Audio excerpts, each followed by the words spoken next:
I'm your huckleberry.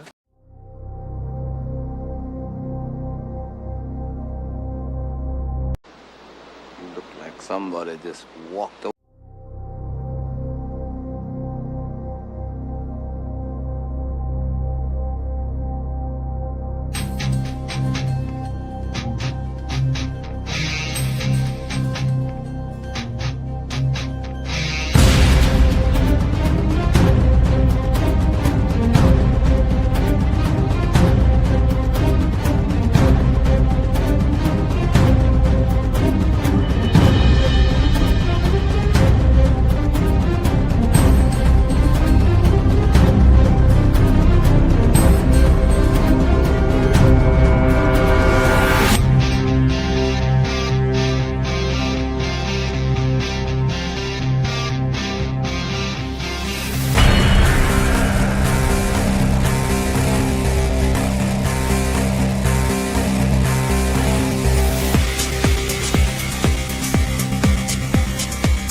With you? What's wrong with y'all?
You merely adopted the dark.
Sorry, I don't understand. Cuddy say can't hang. Oh, stewardess, I speak jive. Oh, good.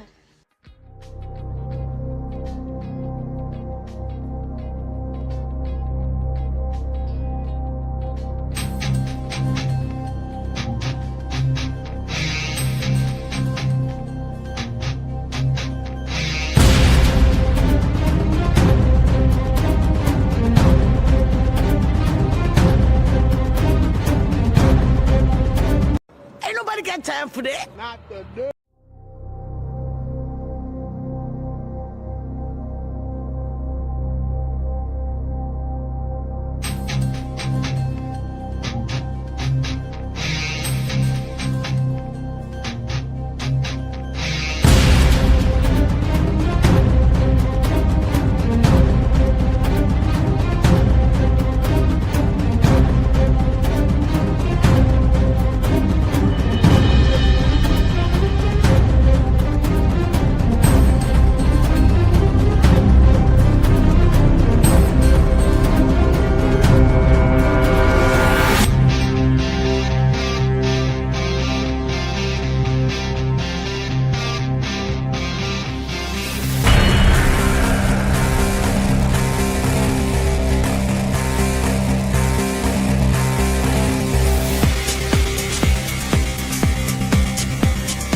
Yo. Yo. He and I is him. Peace, power, and prosperity to the village gang. You already know what to do when we pull up into the town square where all is clean, all is love, and all is fair. Back again with you for a second night, morning, day, in a row. And I can't lay up off it, man. I told you it's gonna be part two. Is Charlie Kirk really deceased? And it seems like every 6 hours something happens. Every 6 hours something new pops up. So your boy Tyler Robinson went to court today.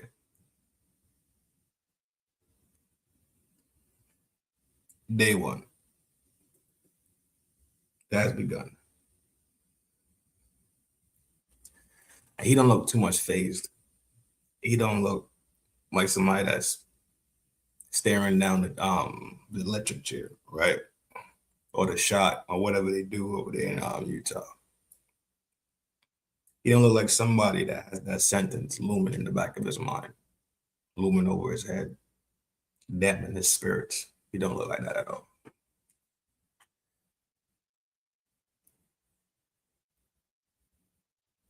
Candace and Erica still going at it. And then it's like day 2 or day 3 of it. Talking to each other through podcasts or whatever the case is. And I tell you what, the more that this shit goes on, there's more it's looking like Charlie was actually sleeping with the enemy.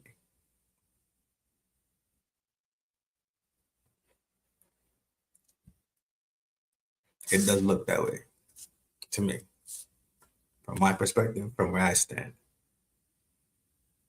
Simply because of the odd behaviors of the people that surround him. I saw the hand.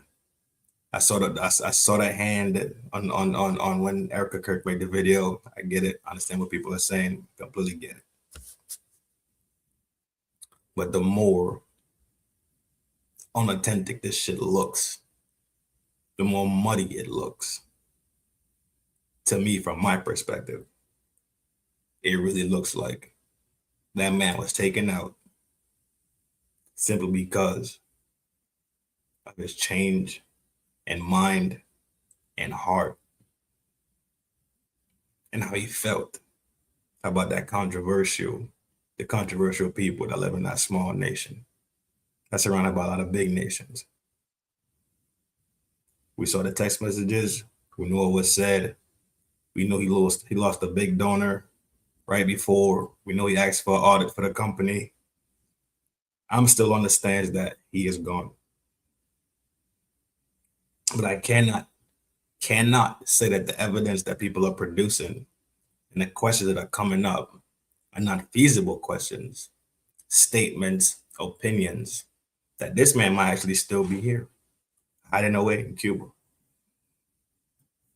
Who knows where he's at, right?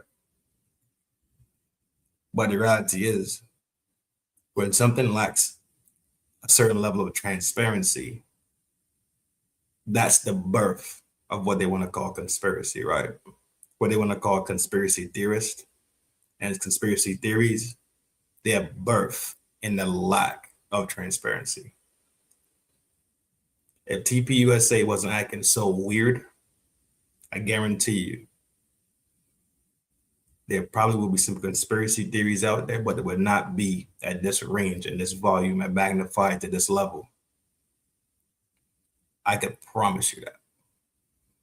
From the FBI to TPUSA to the to Erica to I guess the security team is TPUSA, I guess. All right. Just even when you look at the Tyler Robinson scenario, it kind of don't work, right? It just doesn't work. That man is in court looking stress-free, like he ain't staring down the needle. For me, it ain't working. But like I said, the lack of transparency, the lack of questions, the lack of authenticity, right? The sheer way how they portray themselves, like with the lack of care. That's where these conspiracy theories are being birthed from. Believe it, don't believe it, stand where you want to stand, have your own opinions. Another thing that makes this thing look crazy too is when you asking these questions, you get attacked. You're asking more questions and showing more concern and putting more energy towards your friend. Right? You would think the energy that Candace has, the tenacity, the drive, the dedication to this would be the same energy that the wife would have. But it's not there. Without further ado, I'm about to start the show. You already know. Time to go. Appreciate all the support. Appreciate y'all hitting the buttons. Appreciate y'all liking, sharing, replay gang. I see y'all out there. I appreciate all of it. I appreciate all of it. Shout out to Didi Got a Podcast. Shout out to Kim Iverson. Shout out to Jimmy Dore. Shout out to Camden. Without further ado, let's start the show. Yo, he and I is him. Slim, trim, and I'm built to it. And I am Granny's baby numero uno, the real McCoy. Flaco Fuerte. Yo! Hope everybody's having a beautiful, beautiful, beautiful day. Whatever time it is, wherever you are at, I hope it is being well to you. I hope you're being well to it. Hope you're taking care of yourself. And I hope you're enjoying this thing that we call life. I want to start off with, Jimmy Dore, right? The Jimmy Dore and them over there. I think it's Kirk Metz that be over there with him a lot. Shout out to that crew over there at the Jimmy Dore show. Here we go. I was gonna play the background music, but the background music is more for like when we're chilling, having a light day, night, which is tonight anyway. So tonight I have the other show coming up. You know we say on Fridays, man, fuck that week. You hear me? So fuck that week will be tonight. Pull up. You already know how we get down on the Friday nights. We be just sitting there maxing and relaxing for sure. Ready to roll? Let's go. Let me turn up the play speed. And we in. It's like there's some pyramid scheme going on behind the scenes at Turning Point that Charlie did not know about originally. And I think that he was planning to expose that. And that's ultimately what got him killed. So now there are a couple of whistleblowers that are coming forward inside TPUSA to tell you, yes, there were some real shady people surrounding Charlie, and they have a lot of financial crimes to cover up. My name is Joshua Peterson. I worked for Turning Point USA and Turning Point USA Fate, and I knew Charlie Kirk personally. I want to say on the record that there was a inner circle at Turning Point USA that was constantly working against Charlie and his interests and what he wanted to do, as well as there was a Jewish influence in Turning Point that he was not very fond of, that he wanted to get rid of. He tried doing this. He tried creating a Doge department, and he gets assassinated. Another thing that makes me believe this inner circle was constantly working against Charlie was because of the fact that he had a whole entire branch of Turning Point that he had no idea about, and that was the stock market branch. Now, the thing about this branch is it's been getting millions of dollars poured into it over the past 4 years now, and that's been seen through their latest tax returns, which were also filed late, which is weird, but that's not a topic for another time. This stock market group that Turning Point has been throwing millions of dollars into the stock market for the past 4 years now, and Charlie Kirk had no knowledge of that whatsoever.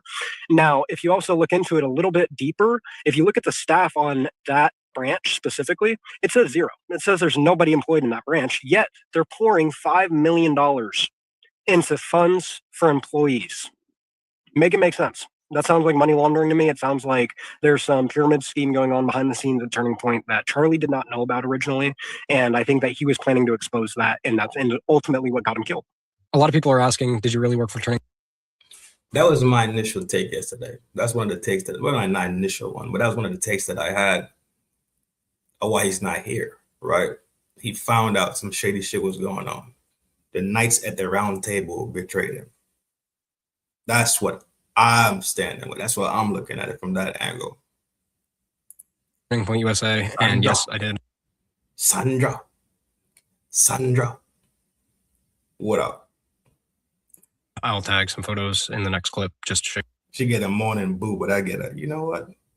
you guys that I did work for them. Okay, there you go. There's one. Here's another one. I'm just going to say what I have to say, and if it lands in the right hands, whatever. My name is Amanda. I've tried to record this like 7 times, and it's just not working. So I'm just going to say what I have to say, and if it lands in the right hands, whatever. My name is Amanda. I worked for Turning Point USA and Charlie Kirk for 4 years. One of those years, I was a donor relations officer in Phoenix, Arizona, and that means is I worked with all the donors within a certain region for all of Turning Point's assets. So Turning Point Action, Turning Point Academy, Turning Point USA, Faith, Blexit, podcasting, everything. When I saw Candace Owens' comment this morning, granted, I am not a Candace Owens fan personally, and that comment, I felt like I had to say something. What I did for Turning Point USA within that department was some of the most, I can't even begin to describe it, because the people that I felt like I was working for were not, they were horrible. I mean, like, it was just some of the worst times ever. And I was working for such an amazing, brilliant idea of an organization, and to see it for what it really was behind the scenes, and what makes it Turning Point, which is money. I mean, I'm sorry, but it is. That's how it works in the nonprofit world. It took me so much towards the end not to tell donors to take their money elsewhere. Okay. And That's not saying. I'll keep going. Oh, and did I cut her off at the end? Sounded, but Did you have more to say? Just So she didn't say nothing. I guess Jimmy about to go clarify it, but she didn't say anything in that whole thing. That was a very circular fucking conversation she had. here's Candace Owens. I received information last night that put the final pieces together for me. I can now say with full confidence that I believe Charlie Kirk was betrayed by the leadership of Turning Point USA and some of the very people who eulogized him on stage. Yes, I will be naming names and providing evidence for my claims, and I'm making a personal plea to every well-meaning person who donated to this godforsaken organization to request a refund. You were lied to, and leadership knew. So that's, I think, the tweet she was responding to. And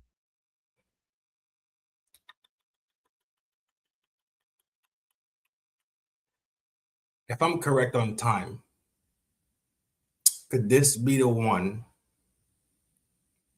Could this be the tweet that triggered TPUSA to try to have a sit down? When I say try, I mean literally they tried to pretend and act like they wanted to sit down with her. In our reality, it was just some bullshit, to be honest. It was some bullshit. The stipulations and the wording of it and how it came out and the invitation, all this bullshit. It was bullshit. But could this have been, this tweet been the catalyst? I now can say with full confidence that I believe Charlie Kirk was betrayed by the leadership at TPUSA. That puts a bullet in a certain room. Not the people in the mailroom, not HR department, not quality assurance. The leadership. In the leadership room, the round table, like I mentioned yesterday. Somebody at the round table, people, leadership is a weird word. When you talk about leadership as an attribute, it's used to display qualities. But when you use leadership in this framework, you're talking about a room full of people that's running the organization, right? CFOs, CEOs, COOs, CCOs, whatever, right? You're talking about the room of leadership. So it's more than one person. That's what I'm taking it as. And I believe it's more than one person, especially when it comes down into the third line, not paragraph, but leadership at Turning Point USA and some of very people who eulogize him on stage. All right, cool. The next line says, yes, I will be naming names. So that signifies and verifies, confirms that it's more than one person. You dig it? So now, if you go back, the people who eulogized him, you could go to the TPUSA website and see who's a part of the leadership block. So you kind of like narrow it down who is who and who she's referring to. I'll be naming names that provided evidence for my claims. I think this might have been it. If my timing is correct, because today is the 12th. I think the date they set for it was the 15th in person. I think this week started off with the what this week started as the 8th was Monday. This might have been it. Even if, because that would have been, yeah, this might have been it. I'm thinking this might have been the one who put them in motion to pretend and act. You got it. There you go. There was a lot of rotten people around Charlie, and whistleblowers are coming forward. And TPUSA, the people who are there now, cannot stop gaslighting, non-stop gaslighting. They just got caught ducking having Candace Owens on their show after they famously invited her on their show, and now they won't invite her on. Now she's not a guest. We're not inviting a guest. So her on their show, and now they won't invite her on.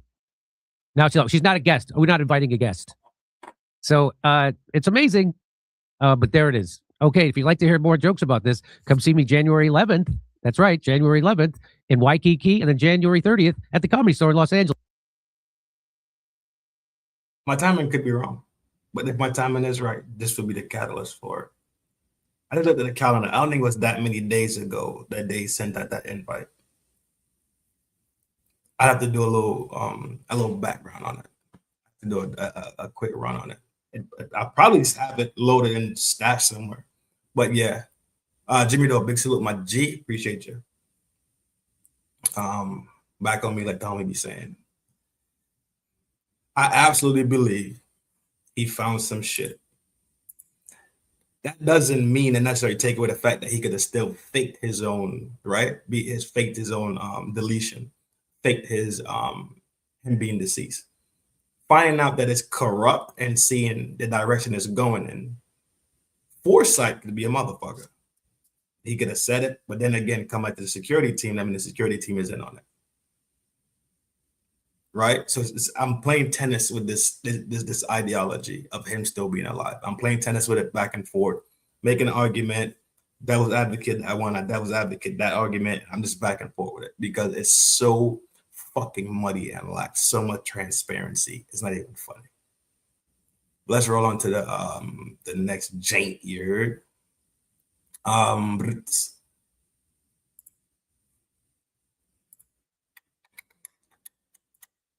Let's take a let's oh God.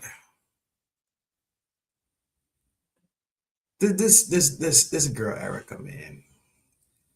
The thing about it is though, she just lacks, sounds like scandal. It's nasty work. It's nasty work going on. Nothing she's done so far has felt authentic. It lacks compassion. It lacks feeling. It's not touching. It doesn't touch.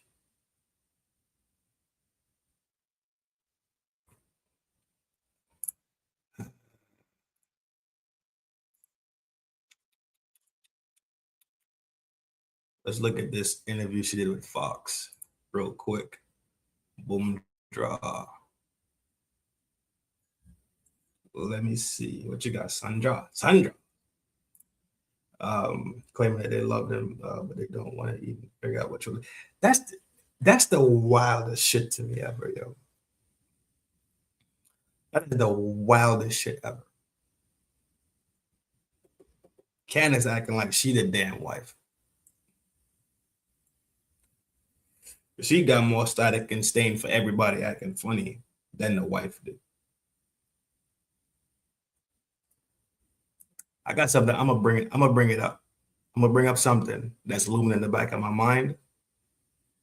And I think I'll bring it up coming down to the end of this, because yeah, I'm gonna bring it up coming down to the end. Because the title of the show is Sleeping with the Enemy. Part 2 is Charlie Kirk, really deceased, right? I'm going to bring it up at the very end. So stay tuned. I got something illuminating in the back of my brain. Kirk sharing her journey with America and the world. We are grateful at Fox to have her here to shine a light on healing as we all miss and mourn the loss of her beloved Charlie Kirk. Not all of her journey has been without, well, hate, conspiracies, and oddly, speculation about where her husband is buried. Now, for the first time, Erica, who's with me now, addresses all of it from the perspective of a grieving widow, a mom, and a battle-tested American. Good to see you again today. Talk to me about this part of the conspiracies that are out there, this disturbing part that people are trying to guess where Charlie is. Can I have one thing? Nah. Can I have one thing? Nah. Can my children have one thing? Nah. Everything was public. We will be building the most beautiful memorial for my husband at Turning Point USA, and it will be for the world to see, and it will be spectacular, and it will have basically museum style for our Charlie, for my Charlie.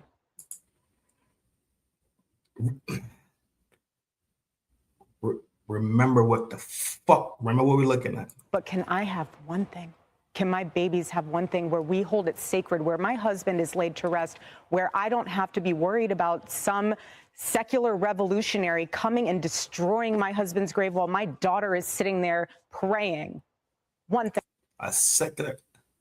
What is this? What is this going to? What is it going to do? What? This is so. Let's go back.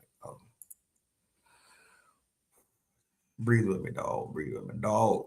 Talk to me about this part of the conspiracies that are out there, this disturbing. She labels it conspiracies out the gate. You see how you set the playing field for the conversation? So now, subconsciously, whatever is coming out, right? Whatever people are saying about this, because she just labeled it conspiracy, what it does, it paints and stains it. So now it's not just questions. It's not just questions of concern, questions of curiosity. What it turns into now, it's conspiracy.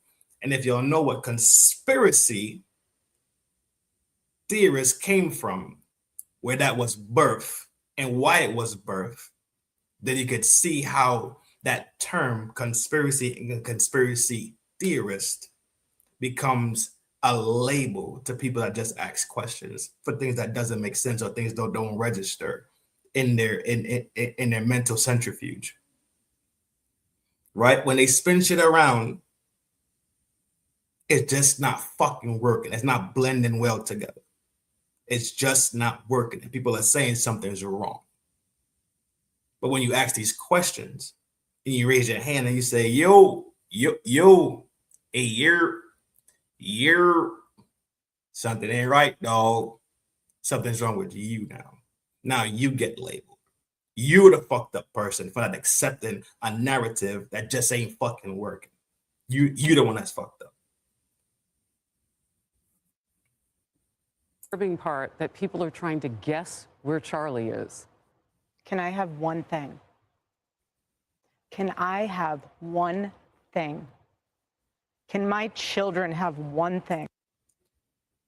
Pay attention to what we're looking at. I'm going to show you something later on. Everything was public. We will be building the most beautiful memorial for my husband at Turning Point USA, and it will be for the world to see, and it will be. What the fuck is the point of it? It's going to be beautiful so the world could see. His journey is pretty much documented. His stance in life is pretty much documented. His conversation is documented. His ideology is documented. His face is documented. Everything about him is already documented. Why does he need a memorial at TPUSA? What is it going to do? The world is going to see. Spectacular, and it will have basically museum style for our Charlie, for my Charlie. But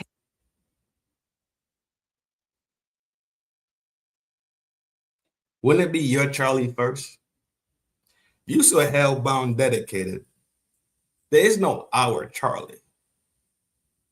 There is no our Charlie. It's you. This shit is so fucking dry and fake, dog. I swear it down.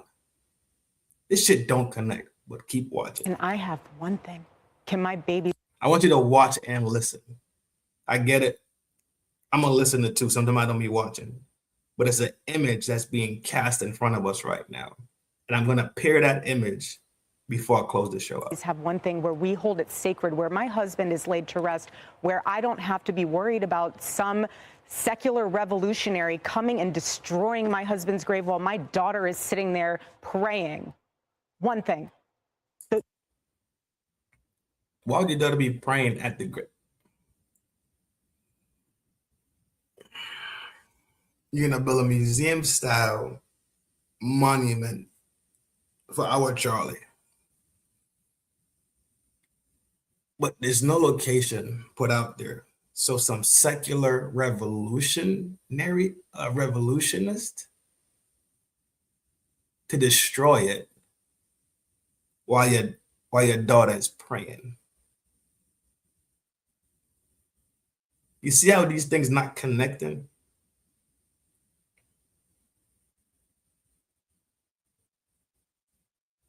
Erica, we don't know where Charlie's buried.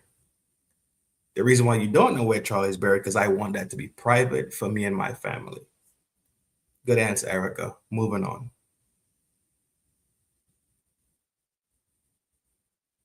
Can I have one thing?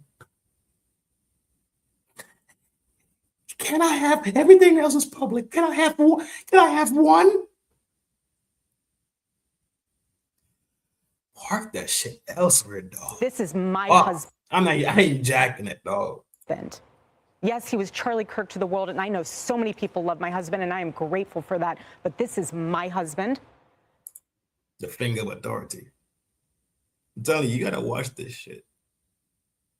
And I want to be able to have one thing left that is sacred to our family, to my in-laws, to my babies, and to my parents. One thing. What are they taking What about his parents? from you right now? Nothing. But I will tell you what they are doing. They definitely taking your time. They definitely take your energy. Definitely. You definitely getting tapped like a motherfucker. There's no way you don't wake up every day and hear Candace's name. Ain't no way. She on your fucking heels. What's up, Red? You know the shit. It reminds me so much of chapter 6 in the book of Nehemiah. And here goes church. Trifecta. Church, kids, and feel sorry. Can I have one thing? The sympathy plea. With a little bit of ice in the grass. People love them, and I'm so grateful. Get that shit the fuck up, man. He is building a wall, and the townspeople are at the base of that hill saying, Nehemiah, calling him all these names, saying all these things, come on down. Every single time he had the same message 4 times in a row. I cannot come down. I am busy building. That is how I feel. I do not have time to address the noise. My silence does not mean that I am complacent. My silence does not mean that somehow Turning Point USA and all of the handpicked staff that loved my husband and my husband loved them is somehow in on it. So why don't y'all just come out and say that then? Isn't that easy? That's easy as fuck. Instead of saying silly shit like, it is outrageous that you would even think that we would have anything to do with this. It is outrageous. The things that we are hearing are outrageous. This is I just tell Candace shut the fuck up and provide the proof. Oh, okay. We are busy building. And you know what I thought? I thought these people are human. We are all grieving in our own way. And they are trying to find the answer to something that happened that was so evil. They are trying so hard. And I get that. We're doing the same. Anytime we hear a lead or anytime we hear anything, we send it to the authorities. Please dig into this. No rock will be unturned. I want justice for my husband. That dude's already in court. Shouldn't y'all have all the fucking evidence already? If court is started, shouldn't y'all have all the fucking evidence? Or he's not in court yet? Was it like a prelim or something? Am I mistaken? And that's a prelim and y'all still digging up evidence to put this fucking case together? And for myself, for my family, more than anyone else out there. So for me, you want to keep telling me to come down while we're building? I don't have time for that. But here's my breaking point on. I'm showing you all these images for a reason.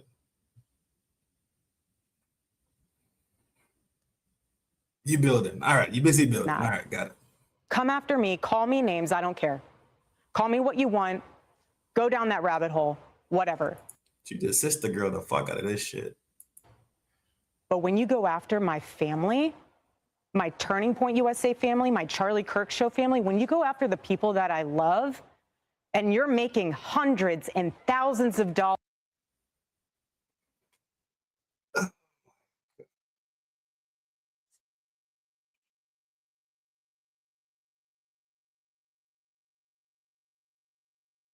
Don't fuck with the gang. Got it. My family, my Turning Point USA. She's never come against your family. Ever. Never, not one time has she come at your family.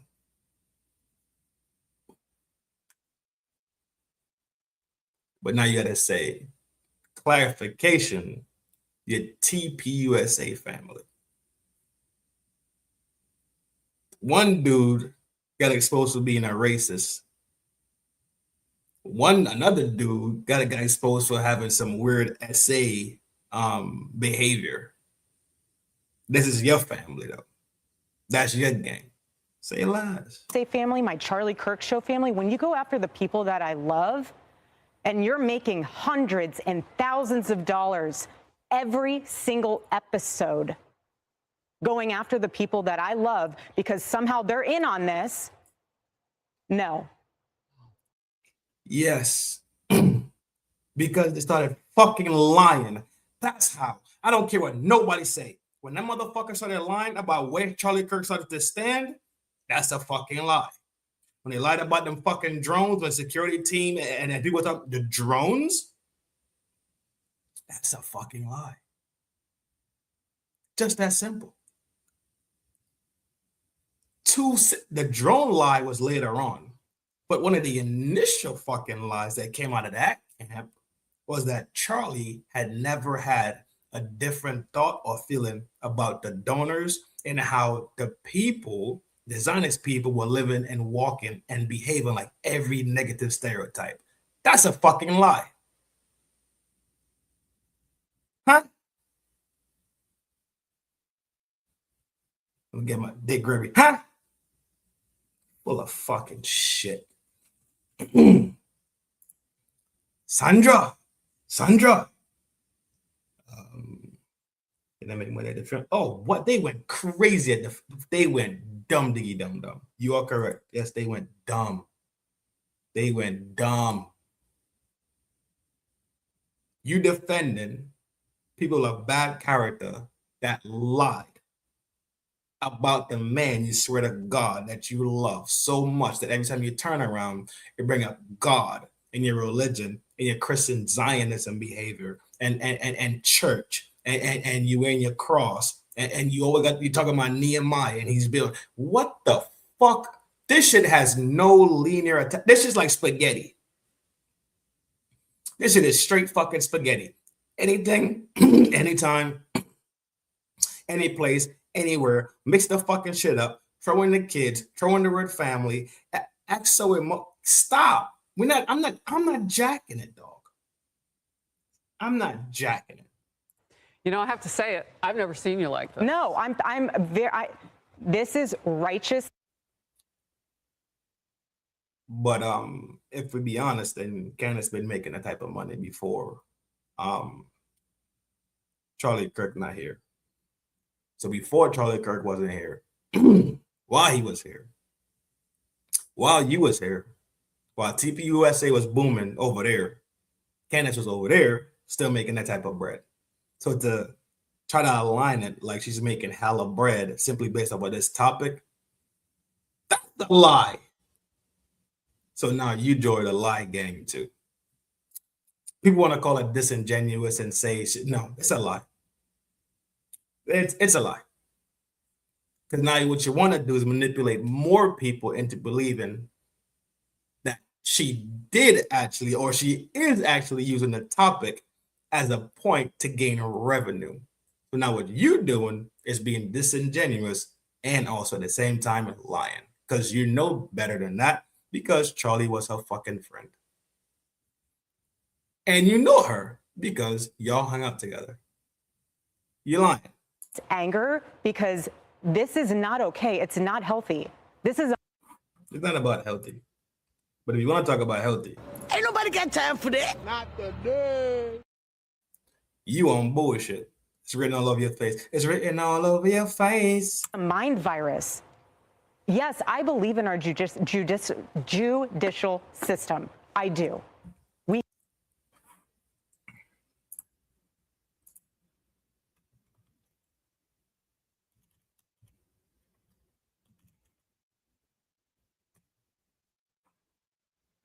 have a hell of a team working on this. Excuse my French.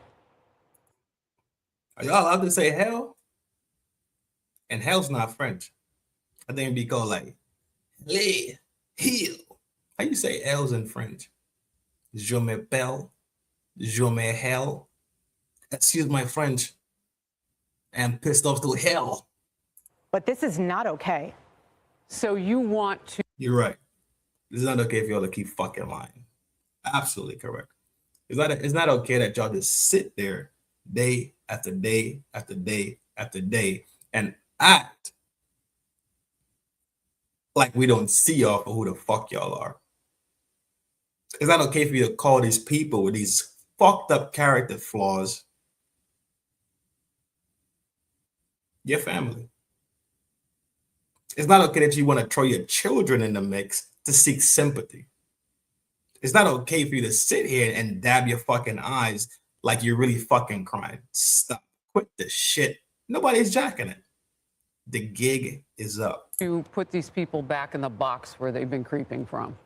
I don't care what box you're in. Now she's sister girling again. You see that? Hold on. I'm gonna show you the sister girl hand. She been doing it all night. She been sister girl in this shit all night. What? These people back in the box where they've been. Girl, let me tell you right the fuck now. Watch. Been creeping from. I don't care what box you're in. Oh. But just know that your words are very powerful and we are human. My team are not machines and they're not robots. My team is not machines and they're not robots? What does that even mean? They are human. We have more death threats on our team and our side than I have ever seen. I have kidnapping threats. I have, you name it, we have it. And my poor... I ain't jacking it. I'm sorry. I'm sorry. Why would you have threats?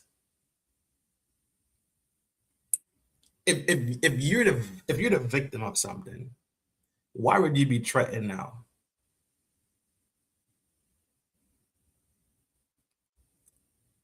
Why are they being threatened now?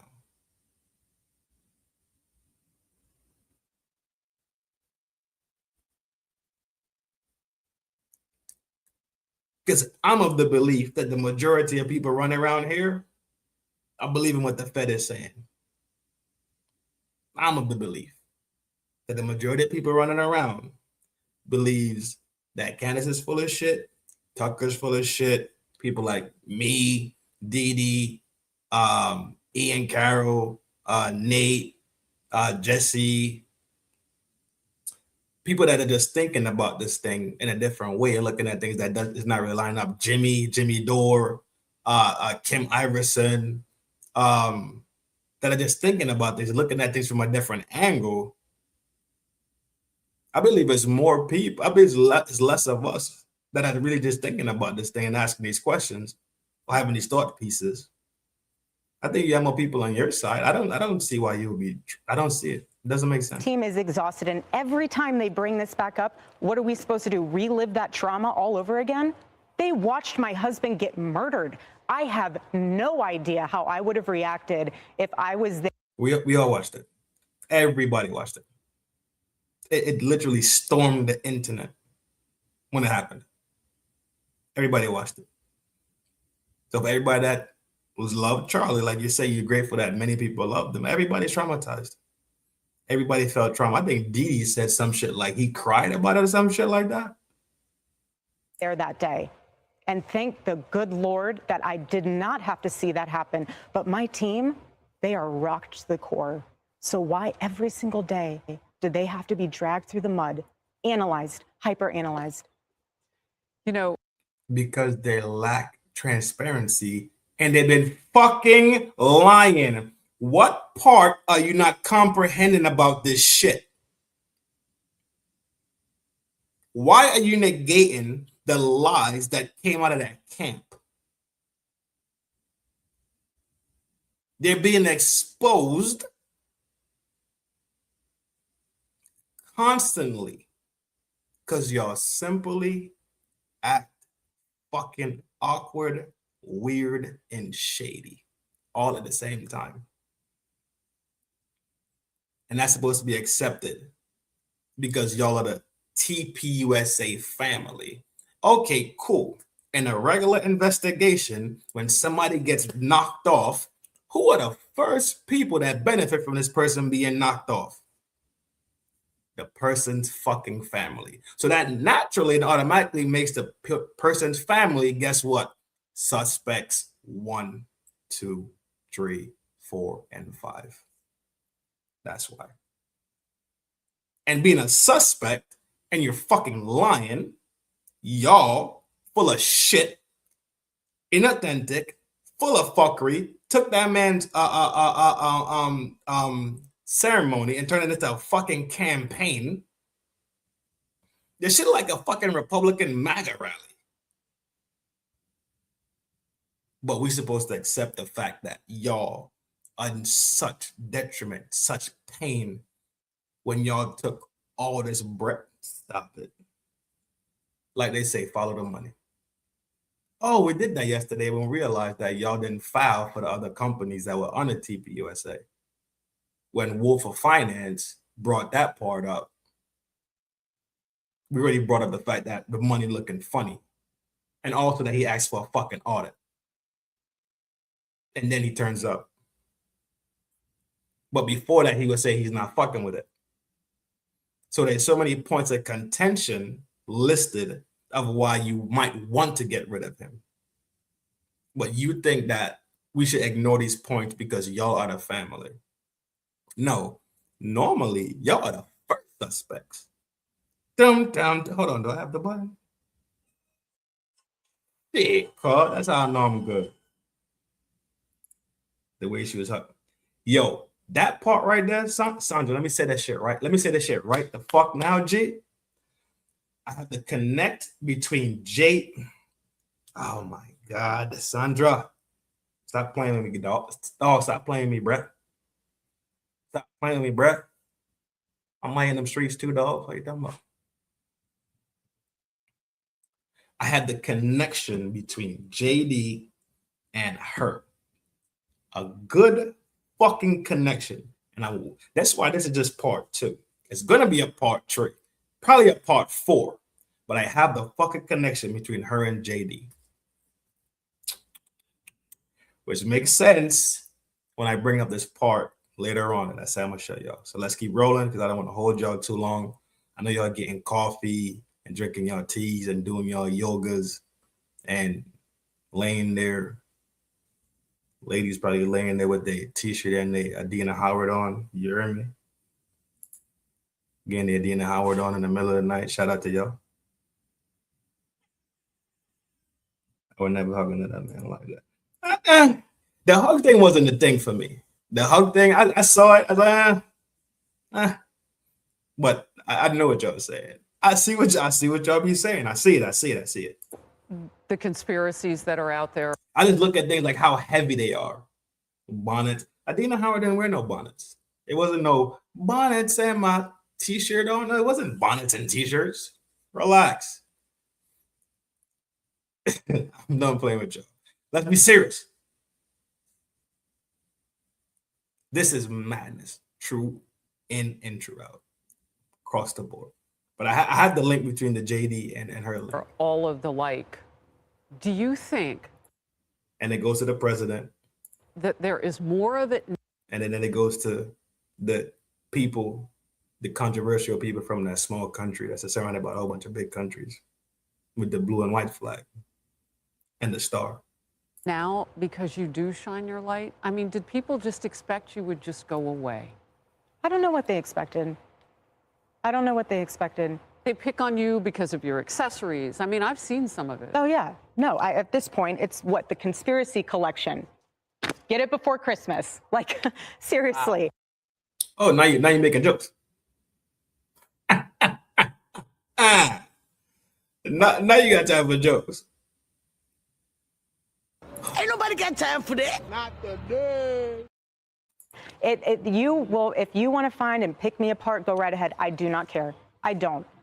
This was happening before Charlie was murdered. Both of us have been through the ringer of people will call you whatever they want to call you. They will. But I have seen it firsthand impact the people that I love, and I'm done. I'm done. And if people think that I was just going to will you, they will. But I have seen it firsthand impact the people call you what I don't. This was happening before you want to find and pick me up before Christmas. Like, at this point, it's what? The conspiracy. Stain this image in your brain. This image right here. Stain it in your brain. Stain it in your brain. Stain it in your brain. Stain it in your brain. Stain it in your brain. I'm showing you before I close this motherfucking show out. Conspiracy collection. Get it before Christmas. Like, seriously. If you want to find and pick me apart, go right ahead. I do not care. I don't. This was happening. You care. You care. That's why you're addressing shit right now. You married a political person that had the power to galvanize the youth in America, the new leaders, right, of the American world. Did it publicly and did it proudly. Y'all shared pregnancies, y'all shared the kids, y'all been sharing everything. So you could address these things in a whole different manner, right? But no.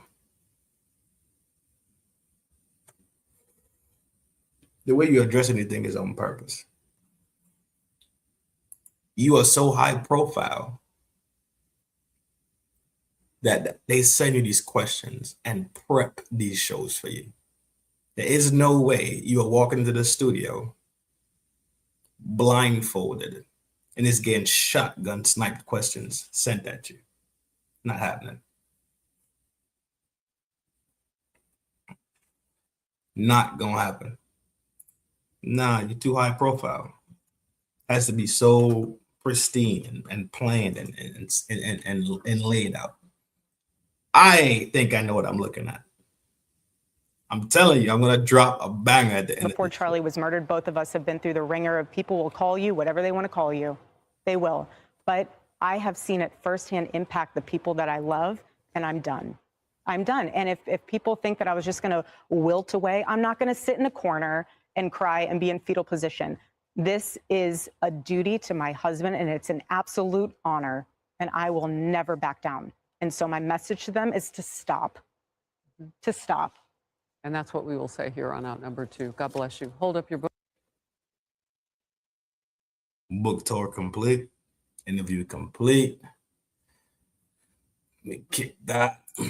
Boom drop.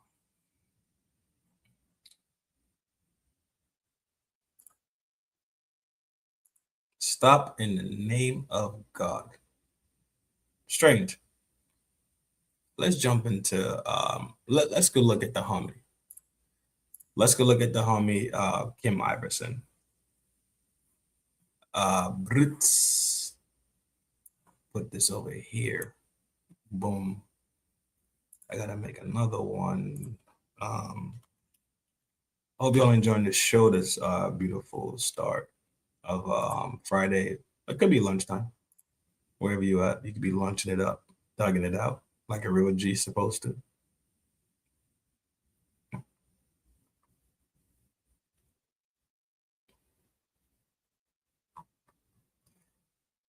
You could be thugging it out like a real G supposed to.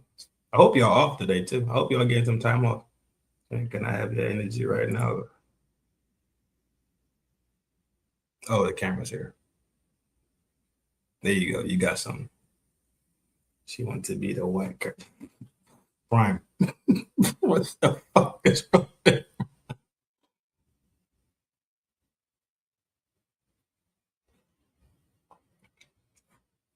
Working later on today. You know what? Let's take a quick spin. Quick little spinny. You hear me? We're gonna jump into the next vid as soon as I get back. Keep it locked in. You know how we do when we pull up into the town square. I'll be right back. Give me like 30 seconds. And then excuse you. Here.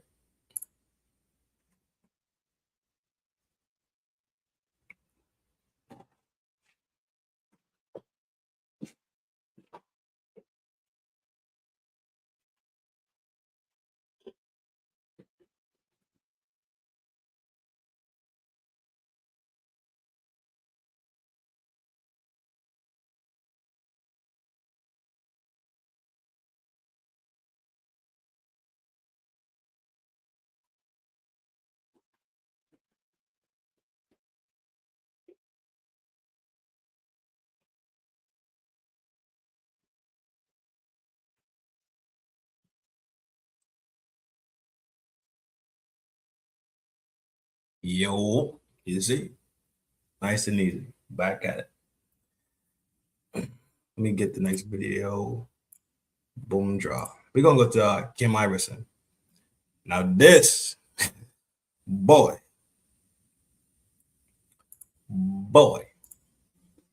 she ain't no joke. Tell you right now, she is something to look at. Don't get it twisted. Don't even get it twisted. She's something to look at. She's definitely something to look at. So that's Kim Iverson over there on the Kim Iverson show doing her thing. I ran into her like a couple weeks. I've been checking her out back and forth. Good. I like her content. I like her presentation the most.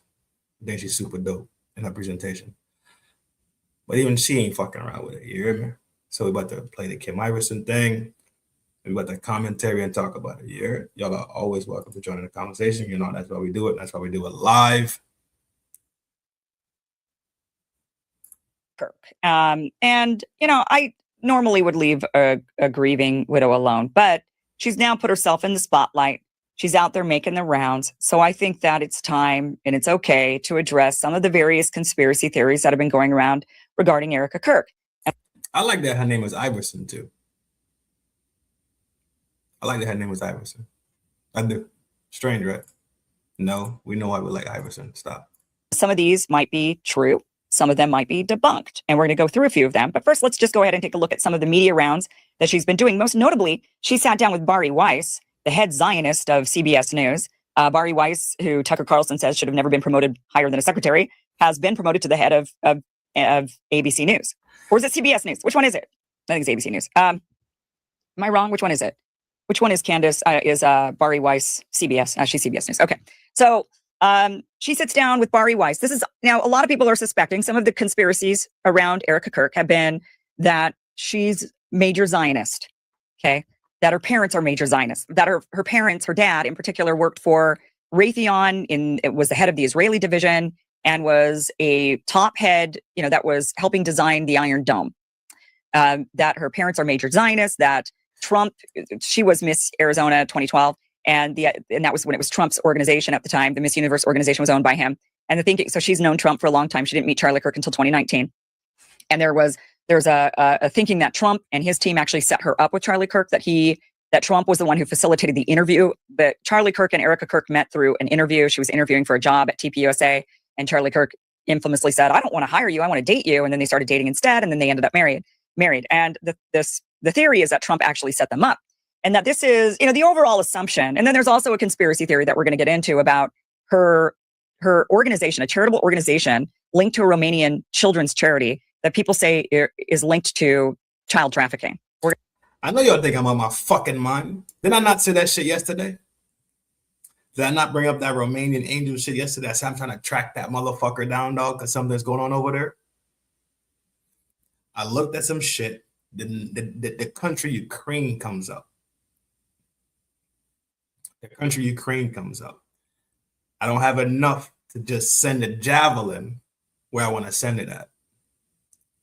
But I'm telling you, when Didi brought it up, when I watched Didi video last night, Didi brought up the Romanian. I don't know if he said Romanian. I don't know if he hinted at the organization or whatever the case is. I know what he was talking about because I was just looking into it.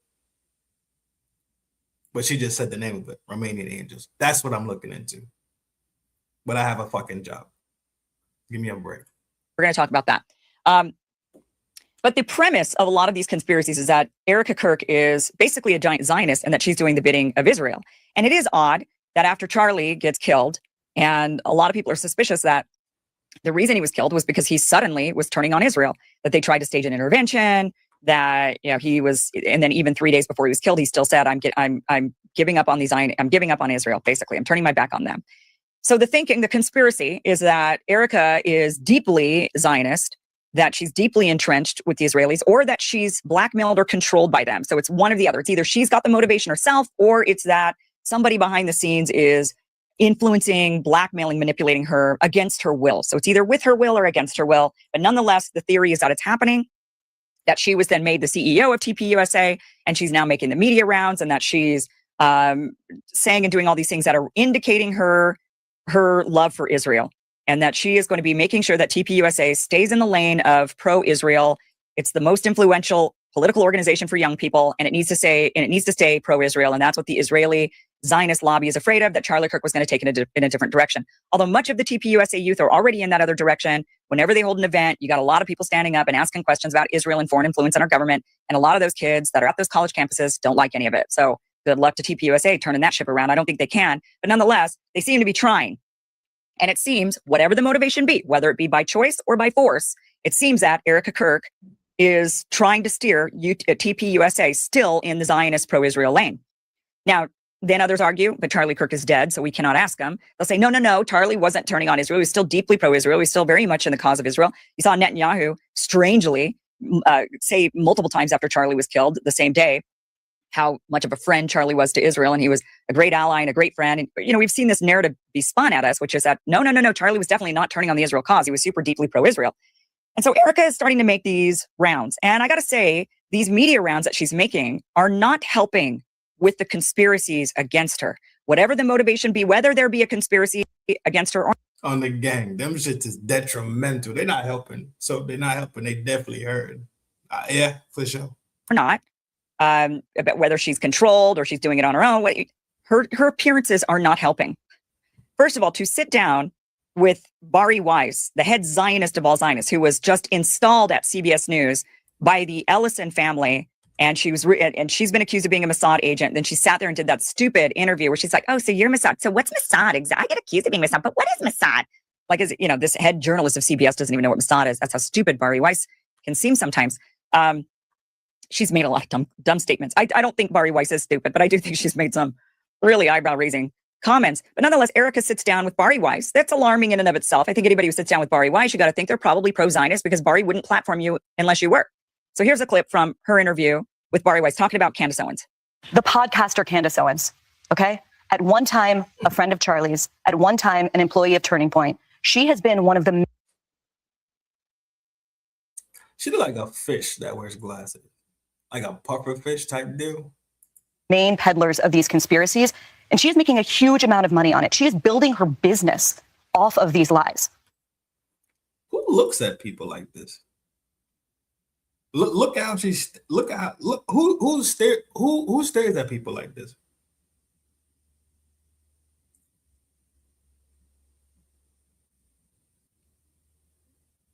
Let me get my angry face on. I heard the name of the enemy, so now I'm angry. She really might be angry. This actually might be her real demeanor. What do you want to say to her and the other people that are putting these lies out into the world right now? How dare you say her fucking name? No. Stop. Oh, now you answer questions directly. Fair enough. That's it. That's all I have to say. Stop. On the gang, son. She about to get that. Boy. Stop investigating the death of my husband. I don't want to know the truth. You don't need to know the truth. Nobody needs to know the truth. I mean, it's just such a strange thing. But she says, stop. Okay, by the way, she was much more forgiving of Tyler Robinson, the man accused of killing her husband. Maybe she's forgiving of him because maybe she knows he didn't do it. Something to think about. Kim, take a breath. I don't know, you could be running around here saying that wild shit. I don't know. Okay. In the next interview, so there she is sitting with Bari Weiss addressing Candace Owens saying, Candace, stop investigating the Egyptian planes and the Israeli connections or whatever this might be. You just stop that. Okay. In this next interview, Erica strangely says, now she's supposedly a deeply Christian woman, and she says Shabbat Shalom. I don't know of any Christian who says this, by the way. That is not a phrase Christians use, not even Zionist Christians, but here she is nonetheless saying it. It's those little things where... This is corny, dog. Again, he would walk through the door, drop his bags, daddy's home, take his phone Friday night, Shabbat Shalom, throw it in the junk drawer, and it was just all us. And that's what I always wanted to make so special for him, was coming home. I'd always say, baby, I don't care what time you get home. Home is here for you. Your food will never be cold. It might sit out for a little bit, but I'll reheat it. It's fine. And I just want to encourage spouses, don't get mad. It's so easy. Don't do it. Okay, super weird to just throw in that Shabbat Shalom in there. I mean, did Charlie Kirk really come home, throw his cell phone in a drawer and say to his Christian family, Shabbat Shalom? And why? I mean, if you are doing, I mean, that just goes to show how deeply surrounded you must be. I mean, even if maybe he did say that every time on Friday and he'd be like Shabbat Shalom to people on Fridays, even though he's totally a Christian, that just shows he was like so deeply surrounded by people of the Jewish faith. And then, Zionists. I mean, you just sit there and think, so was it that? Was he just totally surrounded and he didn't have very many Christian friends? And so it just kind of became habit to say, or did she just drop that? Corny as fuck. Shabbat Shalom. Kim, I don't even have to make commentary on this because you kind of knocking this shit at the park. Go ahead. In there to like signal that, yes, I'm still pro. I mean, obviously Shabbat Shalom, there's plenty of Jews who say this who are absolutely anti-Zionist and hate Israel and don't want to have anything to do with the country. But nonetheless, it is a strange thing to be saying suddenly in an interview, and it's like you're signaling to the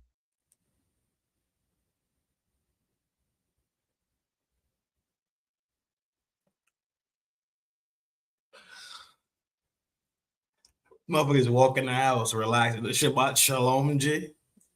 That's how he gets down. The Zionist crowd, like, I'm still here and I'm still with you. She then talks a little bit more in a different interview, and these are all interviews she's been doing over the last week. She's just been making the media rounds. She's promoting her husband's book, and the book is about him honoring the Sabbath, which he did on Saturdays. Another strange thing. That's the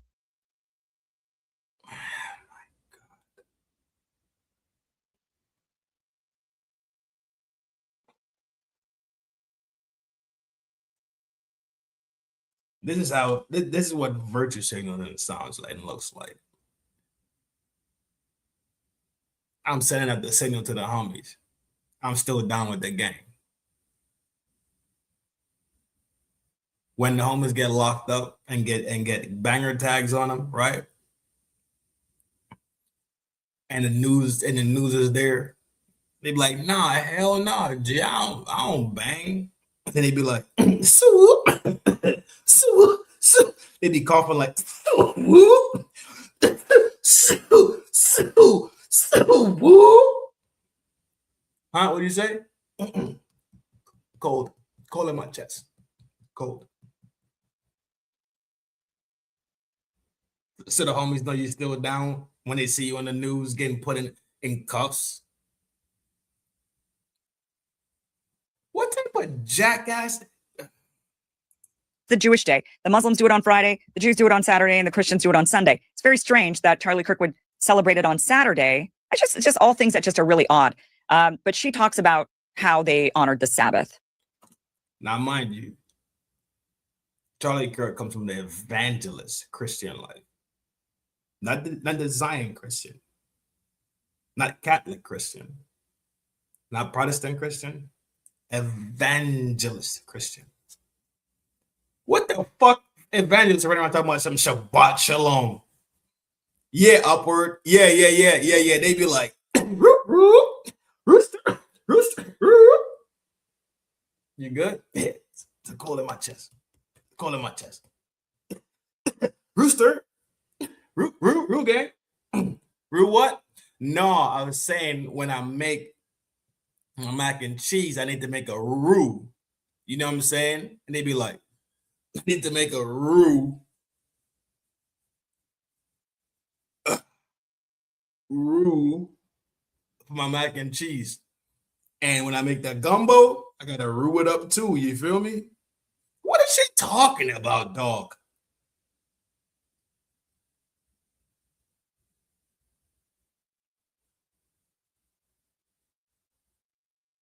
The interview gonna go like, hey yo, they got me in the blink, G.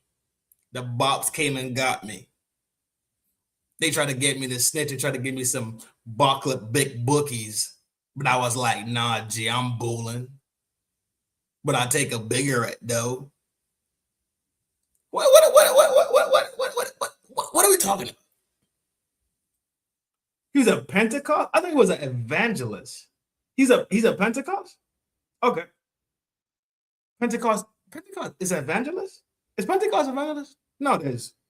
Catholic, Anglican, Pentecostal evangelist? Is that what it's called? See, I don't even fucking play around with that shit. It's so many different variations of one thing that's supposed to be unified. It's weird. It is Pentecostal evangelist, ain't it?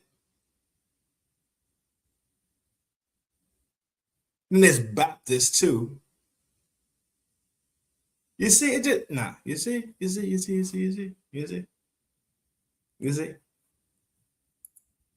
Apparently, you guys used to actually turn the phones off, at least for a day. Yes, Charlie would not. He would honor the Sabbath, and that's his last book he wrote, "Stop in the Name of God," is all about honoring the Sabbath. And he had to. Yeah, I thought it was. It's not evangelical. But then he have product. Oh yeah, it's too much. It's way too much. We have. You know what? Let me pull up a page and let me look up different Christian denomination. Boom. You already know what I was looking for. Catholic. Come on, G. Y'all know what I'm looking for. They're talking about Ukrainian Greek cat. No, just Christian denominations. That's it. Orthodoxes, evangelical, Lutherans. I don't need the dog. Oh my God. Why everything gotta be a fucking journey nowadays? It's like the internet is getting fucking worse. All right. Coptic, Lutheran, Puritan, Orthodox, something Reformed, holiness, another Orthodox, a Baptist, a Catholic.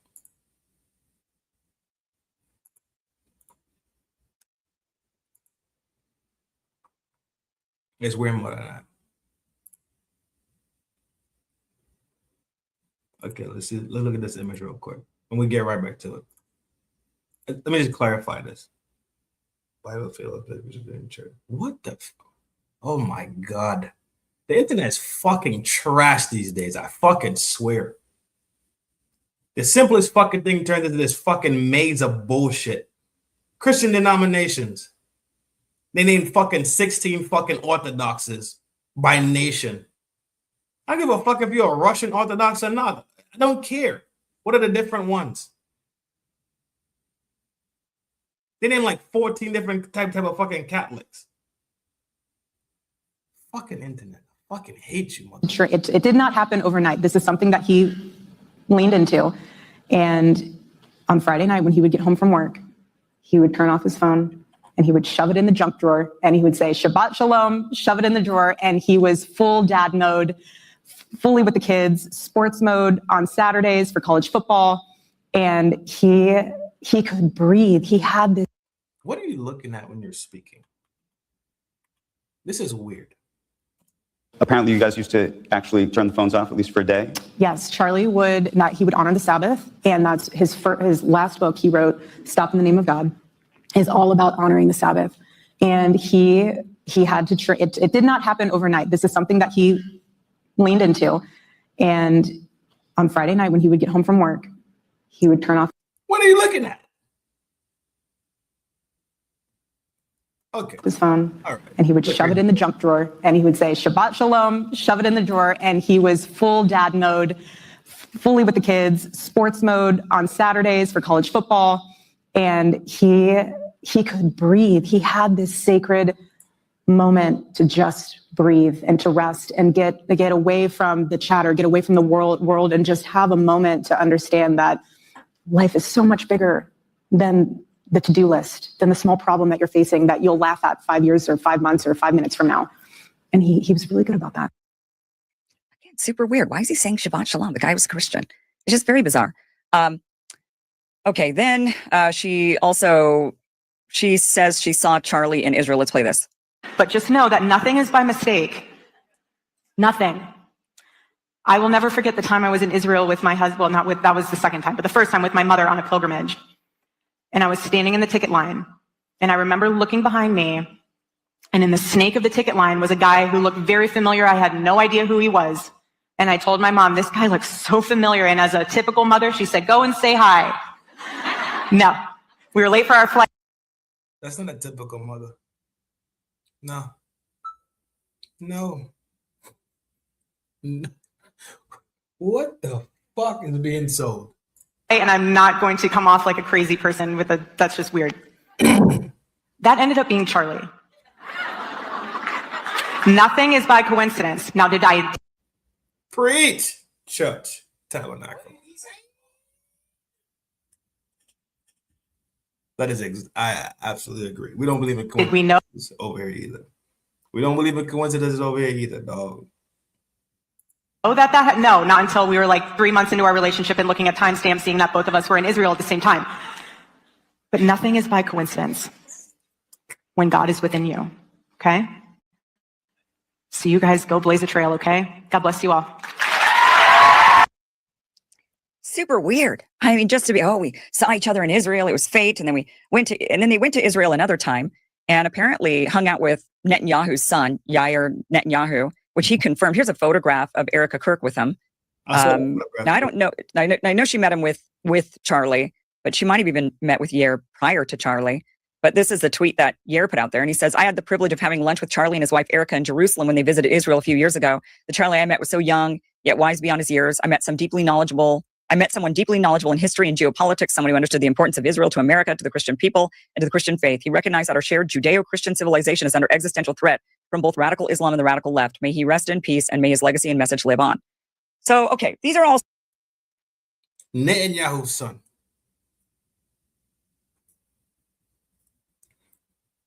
Yes, that Netanyahu son. You see how weird this shit keeps getting?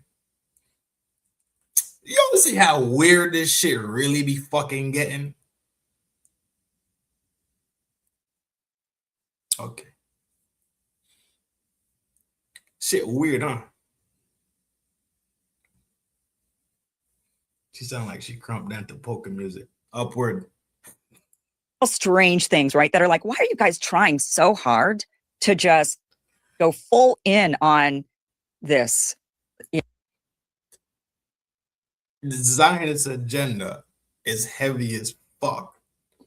So when my man said, I ain't really fucking with it. These Zionist motherfuckers really the propaganda, right, that they create about themselves to then turn around and act like the victims of, right? And then they give the solution to it, like the ADL and APAC and all these fucking, and the NAACP and all these other fucking programs that they put out here that are on the face supposed to look like they are for civil rights and the benefit of the average man and the people, right?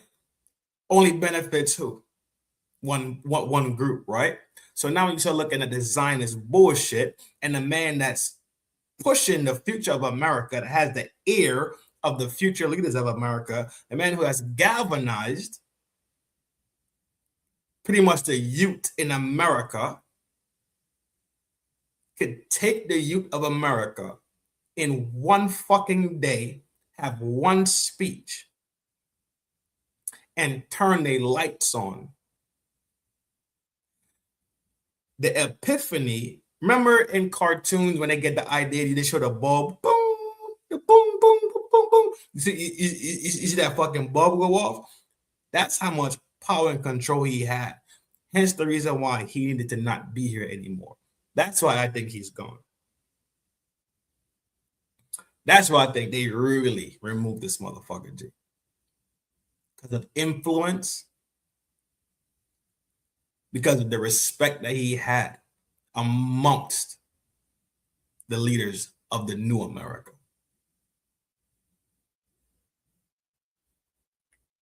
You know, as people are suspecting, many people suspect the state of Israel in having a hand in Charlie Kirk's assassination. A lot of people aren't saying that Tyler wasn't involved in some way. Maybe he was, maybe he wasn't. But what we do know is that the official story we've been fed, it's full of holes. People are not buying it. So we're trying to, you know, so people are wanting to learn a little bit more, and they're wondering, and there was a large number of cell phones at the event registered to foreigners, a lot of them disproportionately Israelis. Then you got these Egyptian planes, and they made sudden stops and they disappeared sometimes on the flight tracker. Like maybe they made stops in Israel, dropped some people off, and then went on. You know, they had some kind of moments where they disappeared on the tracker and stuff. So there's all these really strange things. And then there's this kind of doubling, tripling, quadrupling down of like, oh, Shabbat Shalom. You know, we loved Israel. We're still, and you can't just stop. Just stop. You know, very, very strange. Okay. So that's why there are a lot more conspiracies around Erica Kirk. There are people that are saying, let's look more into her. And I think a lot of us have been like, you know, let's give the grieving widow a moment.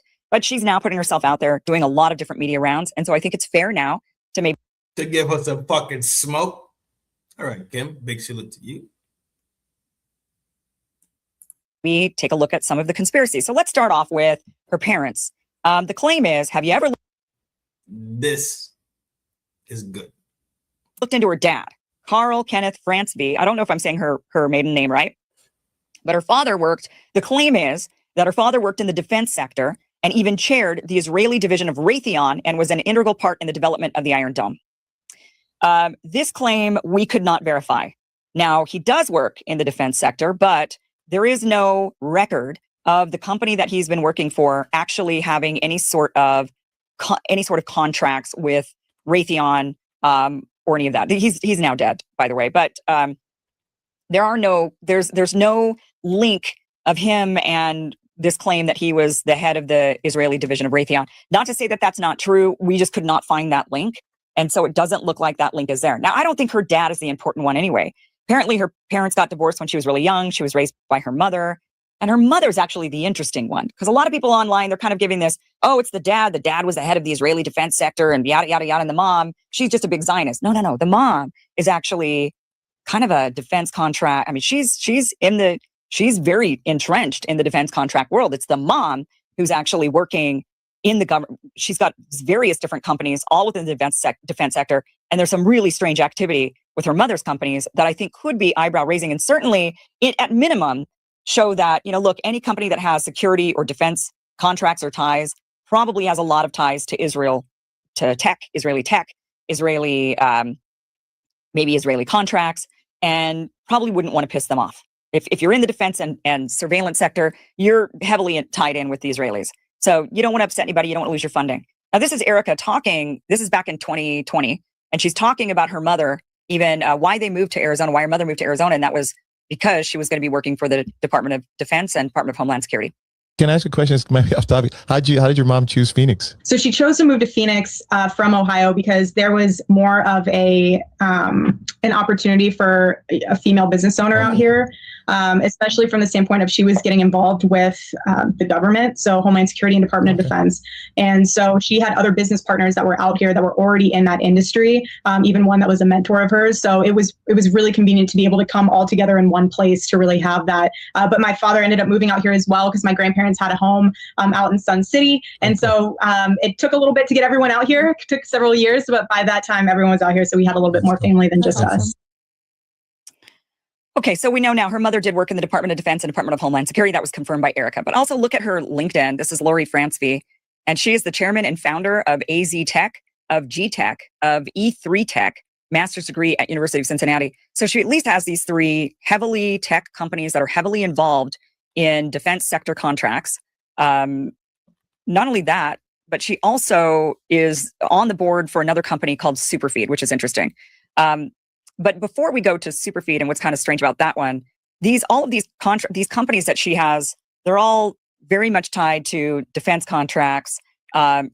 So Erica is smoking fucking Joe right now. I don't know if y'all are really tracking what she's fucking saying right now, but she is going fucking crazy right now.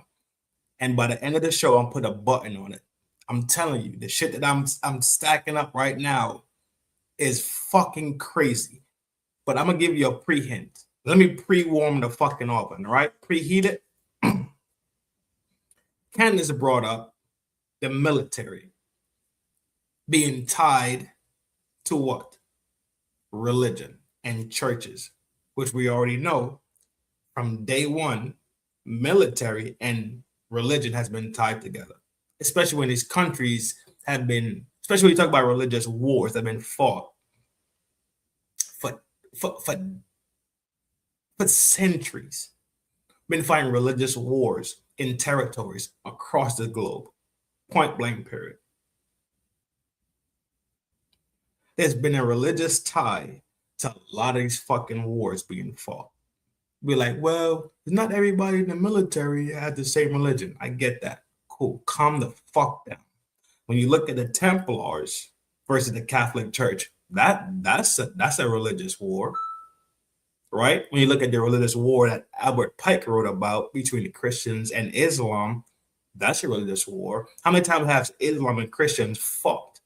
How many times have religion played a role in the way people stand at? Because remember, when you have tribes tend to have religions tend to have culture, these things tied together. So what happens is normally and naturally when people are opposed, true culture, which normally is attached to religion, tribe, where they stand and how they get down, they start to be warring factions. But we're not going to act like religion ain't a part of people's fucking culture.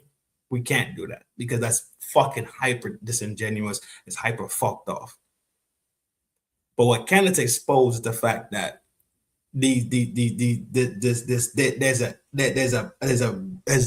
a motion right now to attach military to government, but not just regular military ops like what I pretty much just described. We're talking about deep state operations, clandestine cloak and dagger behavior. That's what Candace brought up the other day. Shout out to my man, my Grant M. Love. What up, G? You already know, bro.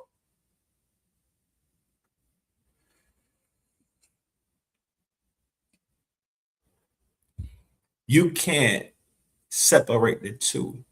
in no way, shape, or form. We've watched it constantly back and back. Even when you talked about when these tribes, these rural tribes from back in the day, that you say, my ancestors is a sky person, my ancestors a water person. They wasn't jacking that shit. They was beefing over that. Right? It's ingrained into the culture in a lot of these fucking places. Today, it looks a little bit different because the military is way more accepted. Like, okay, you practice Judaism, you practice Islam, you practice Buddhism, you practice Christianity, you don't practice shit. Matter of fact, you over here with your weird haircut, you like Satan, right? They accept everybody.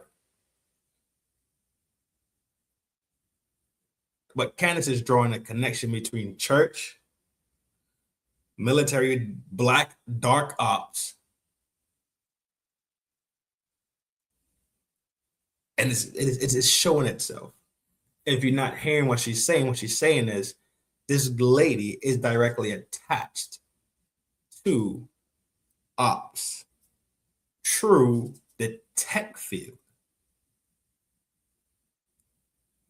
The tech field is major, especially when I already had the fucking show when I tell you about Peter Thiel and them being attached to JD Vance and them in the fucking new technocrat age that they want to bring the fucking country in. Well, it's already there, but the new technocrats are in the house. I fucking had a whole fucking show about Planeteer and I explained it to the fucking T. Who they were, what they did, who owns them, what's their fucking agenda, and how are they connected so deeply, and how they could walk into the White House at any fucking time. I already did this fucking show. So now you see how shit be always fucking connected, like I've been fucking saying when I drew y'all that fucking diagram, and I showed the diagram of how these people are not so far that people fucking don't realize. Shit was so fucking weird when I started drawing this fucking diagram. Trump, Fannie, YSL, all connected. Fannie connected to fucking to Charlie Kirk through the J6 event. Now when you go into the J6 event, now you could dump Nick Fuentes' fucking face in that shit also. This shit is not fucking separate. We need to stop thinking about these things like they're fucking entities in boxes that are so compartmentalized and so separated that they're miles away from each other. They're not. It's a diagram. And you remember my diagram, in the middle of my diagram, I started with Trump. And I just started drawing lines. Hillary, Bill, ADL, AIPAC, Israel, Zionist. Boom. Went from there. I just drew this shit out. You know what I drew the other day? Maureen Comey is attached to all this shit because she prosecuted Ghislaine Maxwell, P. Diddy, and motherfucking Jeffrey Epstein. What did he say?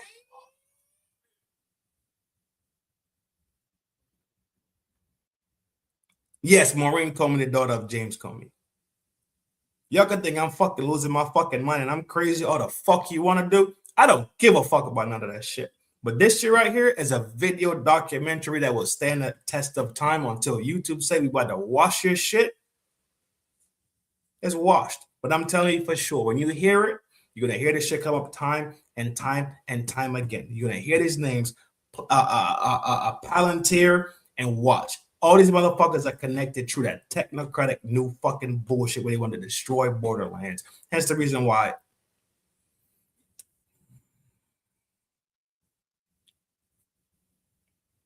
Hence the reason why the borders was open in America so much.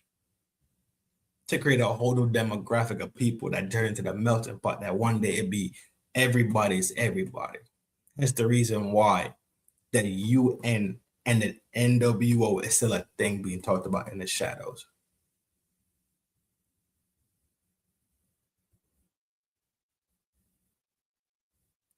This is not small. This is not small fries we're talking about. The boogeyman under the mattress is a real thing, dog.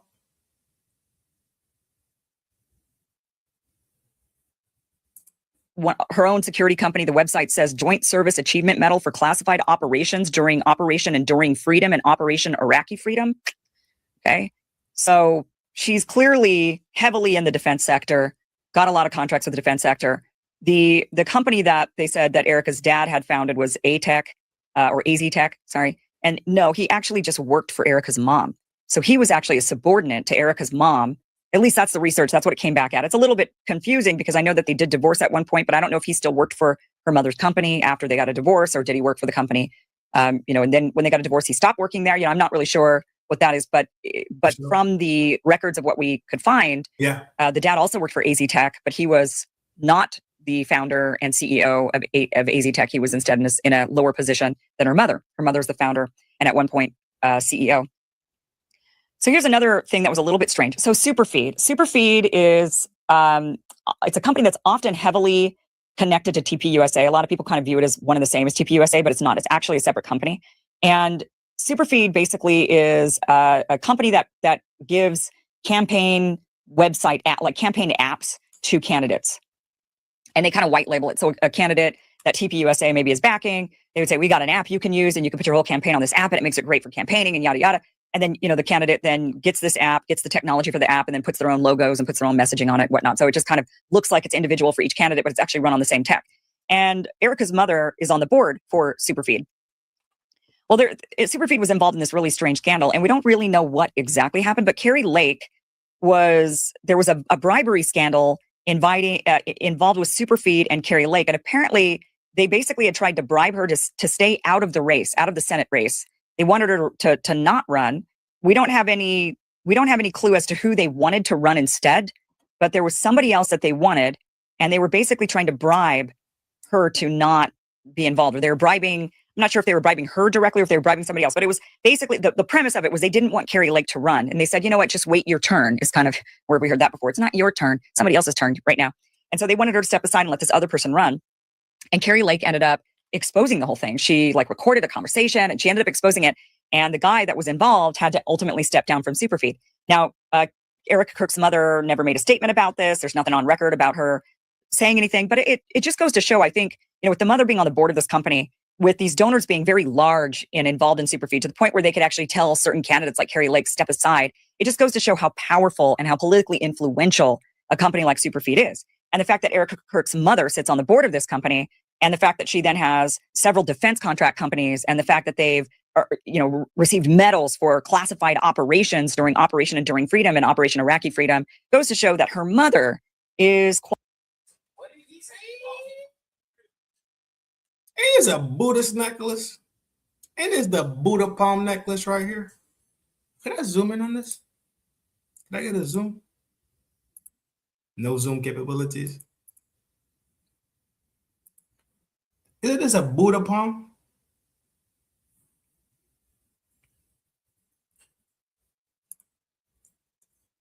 G Honda.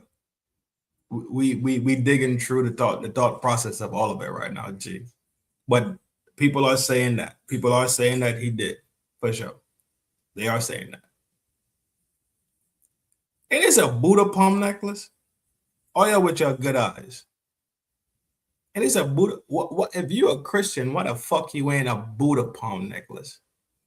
Because that's exactly what the fuck this looks like. The palm. That's what it looks like to me from here. Yeah. Your eyes too small. I don't think the size of your eyes has anything to do with your vision. I'm not an optometrist.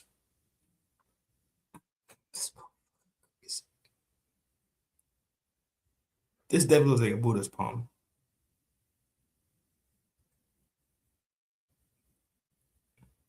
They said the same about Tupac. I agree. Quite prominent and at the top echelons of the defense sector and political sector, and where they intersect. And I think it's an intriguing question to ask, which is, okay, if you are at the top levels of politics, which we know is all the Republicans are bought off by AIPAC, for example, and if you are also at the top of defense, if you are dealing with lots of defense contracts and have many defense companies, then I think it's a fair question about what do you think about Israel and exactly. Kim Iverson, you up vastly and quickly becoming my favorite person. And why? Is you becoming my favorite person really, really quick? Is it because you have deep held religious beliefs and you're just a Christian Zionist because of your beliefs? Or is it because you've got a lot of money in the game? Or is it because you're heavily invested? Like, what exactly is it? But I think it's fair to say that, you know, there could be, if your own mother is saying, look, we're pro-Israel because look, honey, we got all these defense contracts and we do all these things to help keep Israel safe. And maybe it's coming from a place of, I'm just a major Christian Zionist and one day Jesus is going to come back. And then, you know, we got to get all the Jews to Jerusalem in order for that to happen because I'm a dispensationalist, right? Like maybe it's coming from that, sure. Or maybe it's coming from a completely different motivation. And it doesn't really matter what the motivation is it kind of points towards this, but you know, the contracts, the alignment, the affiliations, all this point towards being heavily Zionist because a lot of people in the defense sector are. And if that's the case, then is Erica heavily Zionist? One would think. She was raised by her mother, but of course you don't always have the same views as your parents. But then, you know, we don't know what was going on behind closed doors. And Erica Kirk has made it very public and often, and she's right to do this, to say, I think she's personally right on this point, that whatever squabbles you have between you and your spouse, you should keep it to yourself. Like you shouldn't make that public. You shouldn't go talking to your friends about it. Because the minute you do, your friends start judging, everybody starts judging, and then your spouse can't overcome it, and your private conversations become, you know, kind of a mess for your friends and family members, and everybody gets judgmental. Everybody's protective of the one that they're related to or that they're friends with. And so Erica said several times when she was on Charlie Kirk's show that, you know, she believed in keeping their squabbles private. Did they squabble about Israel? Were they not on the same page? Was Charlie starting to change his mind? Was he starting to say, look, I don't know if I could support this anymore? And even then, Erica said that it was an evolution. And she didn't know him she met him in 2019. They married in 2021. And he just died this year. So they didn't know each other for that long, really. I mean, you know, it's not that long. And she said it was an evolution. So while she had known him in that short period of time, I mean, just think since the beginning of the pandemic, I mean, really is what we're talking about. Since the beginning of the pandemic till now, Charlie Kirk had changed and had started saying things like Shabbat Shalom. Like this isn't something that was ingrained in him by his parents when he was younger. This wasn't a belief system that he'd had for a long time. She said it was an evolution that got him to that point where he was celebrating the Sabbath on Saturday and saying Shabbat Shalom to people while she knew him. I mean, it's kind of weird, you know. Yeah, it is. You're not wrong.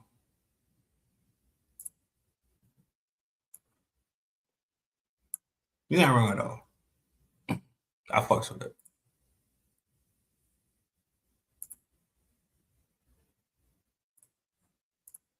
It's just, I think it's worth questioning. Like, what exactly was their dynamic? What was her thinking about Israel? What was that all about?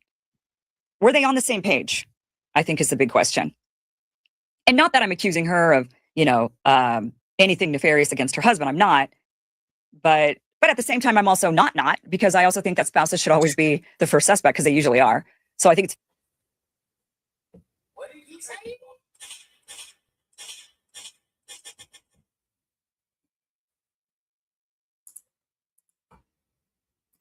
My G, you already know. You already know, dog. You merely adopted the dark.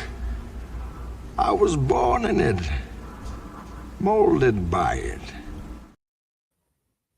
Hit the buttons when y'all pull up in the room doing it. Y'all like, now we get down. What you got upwards? What's the hoopla with CO? She's even weirder than you gotta clarify weirder. Because we locking in on this one thing. There's a history of Candace, right? Got it. Cool. Got it. But we lock it. If I'm locked in on this one right now.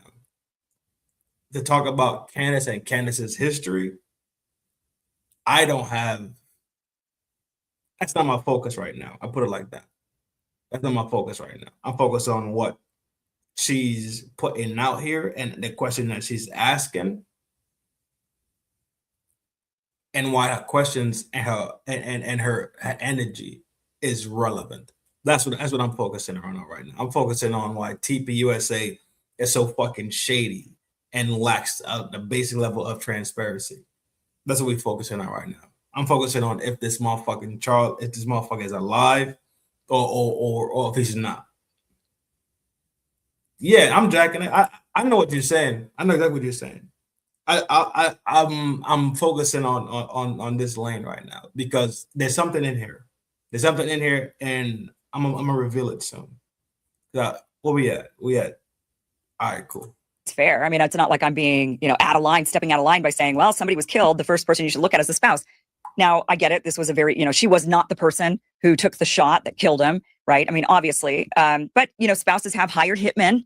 That's not out of the realm of, we hear about this. So hire people to kill their spouses. I don't think spouses are, I don't think it's out of line to suspect a spouse. In fact, I think that's what they usually do. But right now, because this is such a high profile assassination, people don't even want to look at this.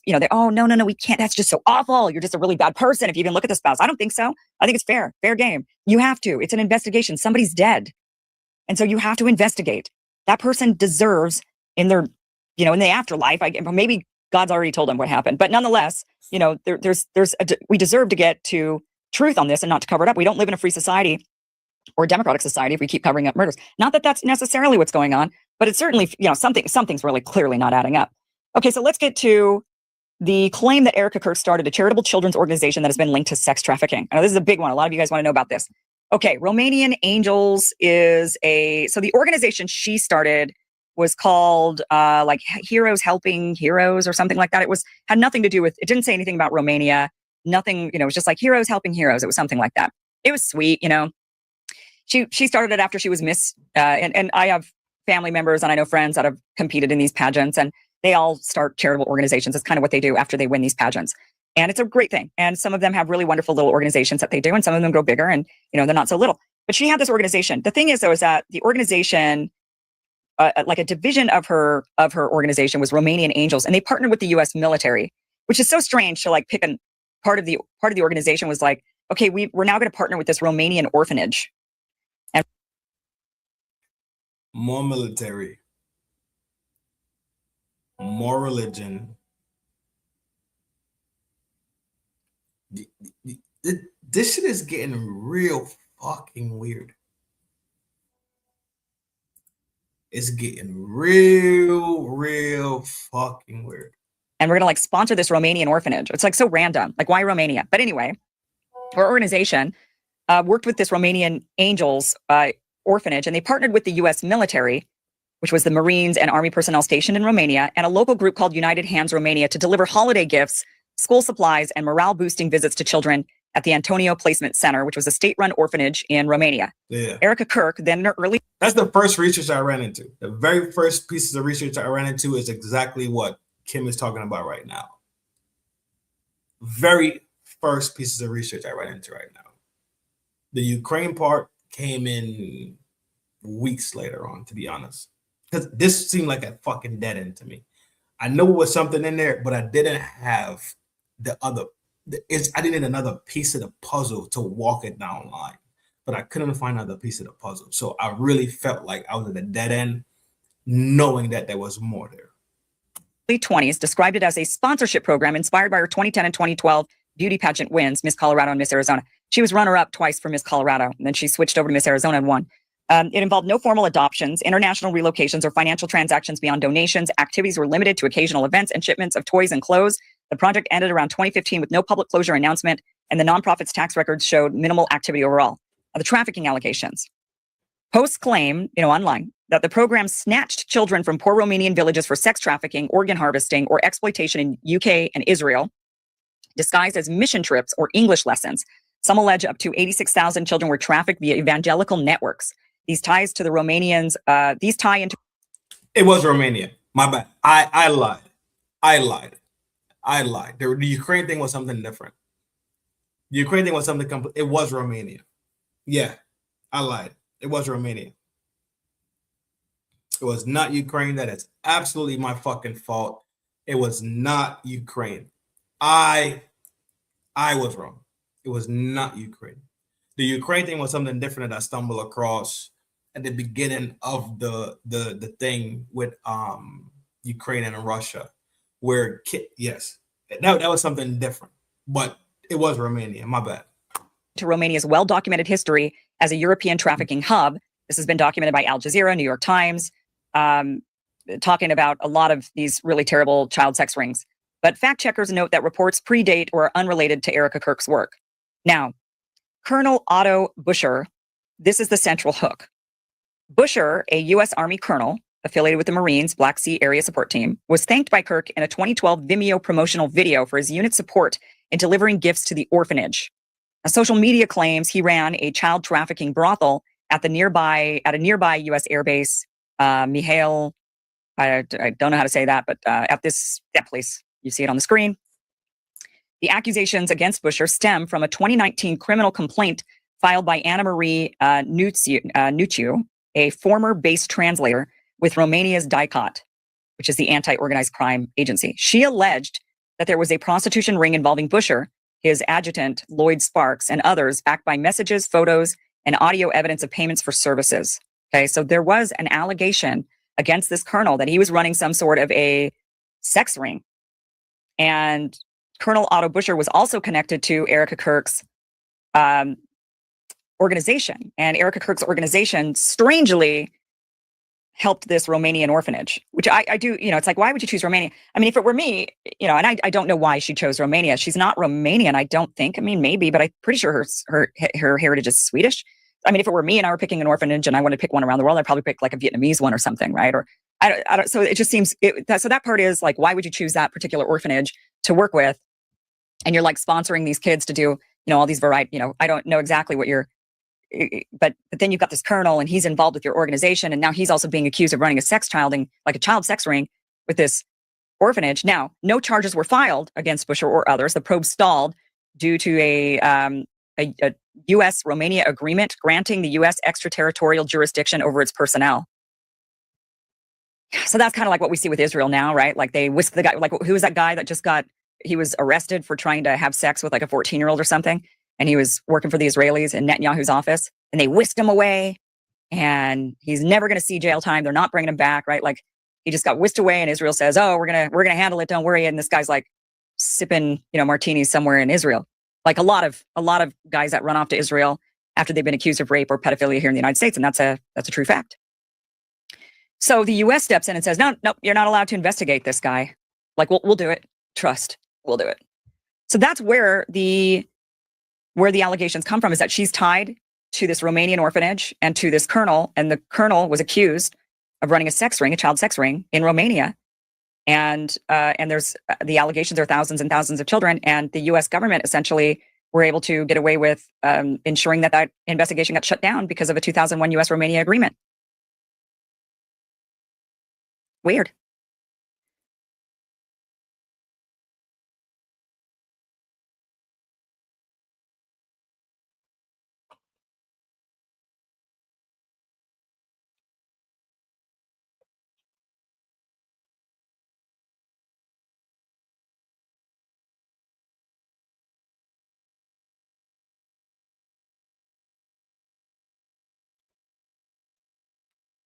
Thank you. I'm putting it in a bundle. Because I got locked off. It was Romania. But you figured it out. I was dead locked off, but appreciate you. I was stuck like Chuck. I really was stuck like Chuck on that one. I knew it was foul. But there's another person in Utah. I don't know if they was, or Arizona. I don't know if they was a sponsor of the Romanian Angels, but this person was some type of political person also. That's the lane I was traveling. But look at Kim. Well, hold on. Where's the I think I got a baller button. You get that one. Moving on. Yo, so M Love, yes. So that's when, so that interview right there when he was with Sean Ryan over there, right? That's the interview that exposed the fact that they lied about the drones. That was the expose about the drone lie. So the drone lie came way later on, when the initial lies about Charlie Kirk's thoughts and how his heart changed and how he was pivoting away from the Zionist agenda, motion, movement, the stereotypes that they lean into. Those are the early lies. The drone lie was more recent, but yes, you are right. You're absolutely right, my G. Yo, she is gorgeous, low key. No, high key. She's gorgeous. Okay, the last claim. I would take her to, if I had to take her on a date, I would take her to like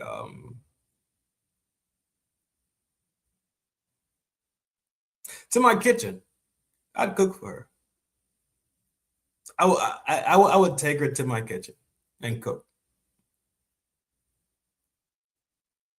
She's smart, very extreme. To me, she's good looking. To me, she's dope as shit. To me, she's pearl earrings, light lipstick, red nails, long hair, black turtleneck. Seems her behavior, how she comes across. She could get a nice hot meal.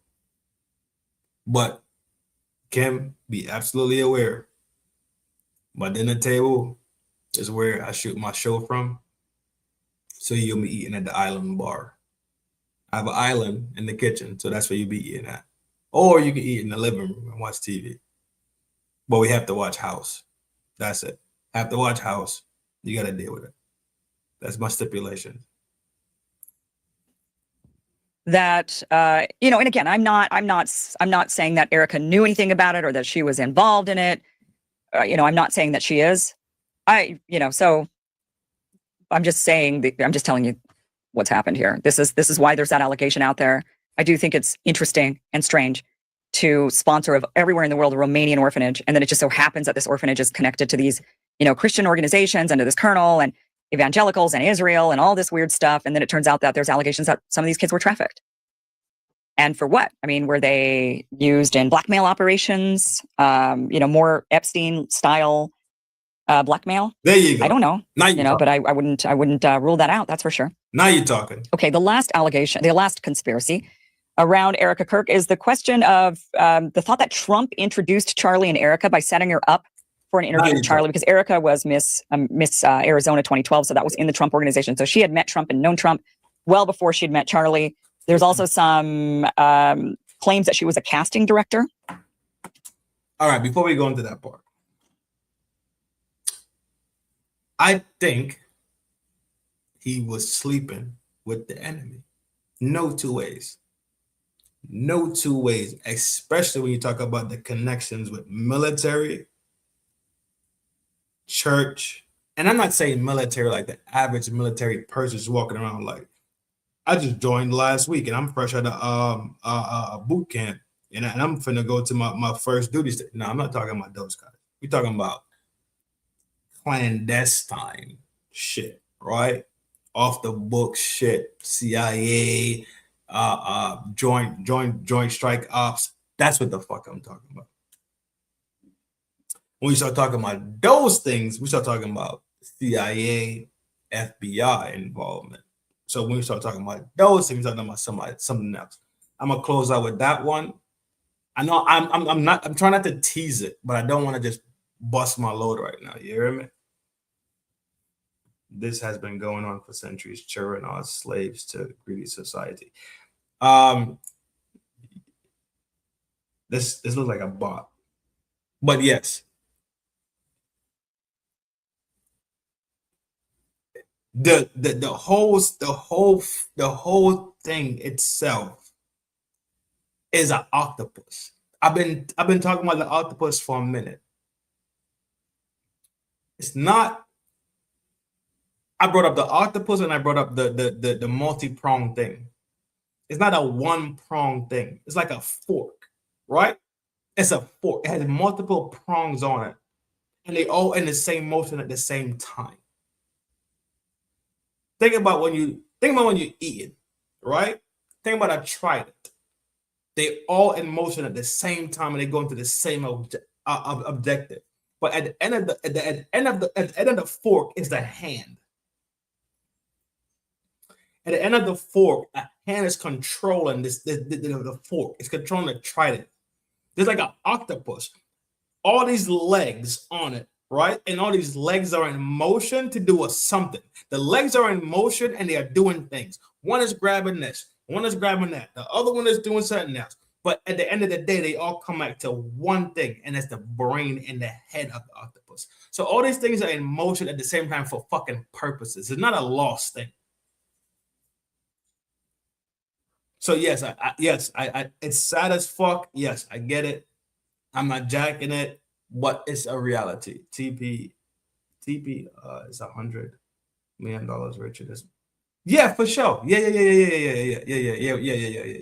They made dummy bread. Yo, why are you talking from this fake user?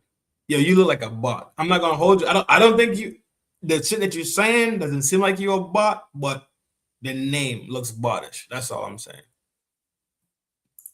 For the Miss Universe. If you're not a bot, keep pressing. Pageant, which means she would have worked directly for Trump. However, there is no evidence to support any of this. While Erica did compete in the 2012 Miss USA pageant, which Trump did own at the time, their paths didn't cross in any meaningful way then, and no reports linked Trump to facilitating her TPUSA application or the 2018 meeting.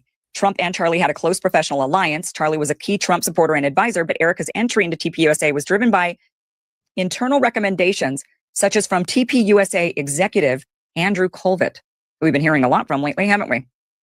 Who suggested Charlie interview her. So Andrew Colvett was the one who said, hey, I got a girl for you. That's kind of interesting because Andrew's definitely been, he's the one that said that Charlie had a neck of steel. And so it wasn't Trump, but it was Andrew Colvett. I also find that. Oh, yeah. We talked about that last night, right? A human neck. A human neck is about 30-06. When a 30-06 could drop a beast, a full-blown beast, and go through it. And go right through it, fracturing bone, lung, chest, heart, and go out the other side and fracture the other bones. You think human bones are harder than animal bones? Interesting. But that's the world that we live in, though. That's the world that we live in, where people are going to think that a 30-06 round works that way. Simply because Cash Patel and them said it.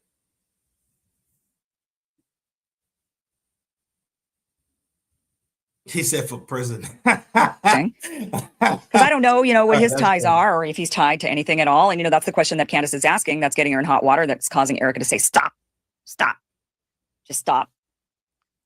But no, I don't think anybody should stop. I think that it's fair to ask questions. The more questions, the merrier. Yes. That's what we need to be. We need to be asking question after question. Yeah. After question, especially when there's the investigation should still be ongoing. We still haven't seen Tyler Robinson convicted. We haven't even seen, a day in court with him. So up until then, he's innocent until proven guilty, which means we should still be looking for the guilty party and just be looking for the various different, strange connections that we're seeing. Kim. This is the thing that bothers me the most, right? Pound for pound. If there was transparency, this shit wouldn't be this way. If there was that's the part that makes them look fucking guilty to me. There is no transparency, and furthermore, there is no behavior that looks innocent. They look like the people that conspired this shit the whole time. Lies, deflection, deception, bullshit talk. They so fucked up. They talking about different things at the same time. Like I say, the drone one was a monster to me. The drone was a monster to me. 1 minute they have drones where they could do this crazy shoot, but they could dump these shoots out at these different angles. Next minute, they don't have drones. The next moment, there was no drones allowed, or ... They never wanted to have the drones there. It's so yo, you can't even make sense of it. You could have the drone, and all you had to do basically was say, yo, UVU, we about to fly our drones and capture these different angles of the crowd, the conversation. But the drone won't capture the conversation per se, but the drone will capture the angles, the people, the crowd that's being drawn in, right? Because that'll draw more people in for the next college that they go to. Because people want to say, like, yo, why is this dude so attractive? Why he's so magnetized? Like, why he's so like his magnetism is there? Why is this dude so attractive to me? Why are people so attracted to him? Because if you look at Charlie Kirk, he's not good looking. He ain't no Mac in the middle. He ain't no he ain't no dude that's gonna walk down the block and just bag something. For real? Cool. So you can't say it's because of his looks. So it's something else. His conversation was the draw. He could talk. He could bring people in. He could chop it down, have a conversation. Easy fucking day, right? People are drawn to hear what people have to say when more people are interested. It's this weird. I can't remember the name of it. I can't remember the name of it. But when it's basically like on YouTube, right? If you have a moment where you go viral, then you could see a growth in your channel. And people be like, yo, why are people over here? Well, you know what? I'm gonna follow it. I'm gonna subscribe to see why it's so popping. They might just see the 10-minute clip, the 3-minute clip, and be like, yo, this shit's fucking fire. TikTok is going through it right now, and we went through the era of Vine. Remember Vines? Vines went through that era with short clip videos, and people were blowing up over Vines. Blowing up, having these short clip conversations, these short clip skits, whatever it was. So people are attracted to things that majority of people are attracted to, and it can be simply because of curiosity, simply because they're curious to see what is going on over here. He had it. He had that factor with it. Regardless if it was coached to him, regardless if he was even paid, even if he was given scripts, he had that thing that worked.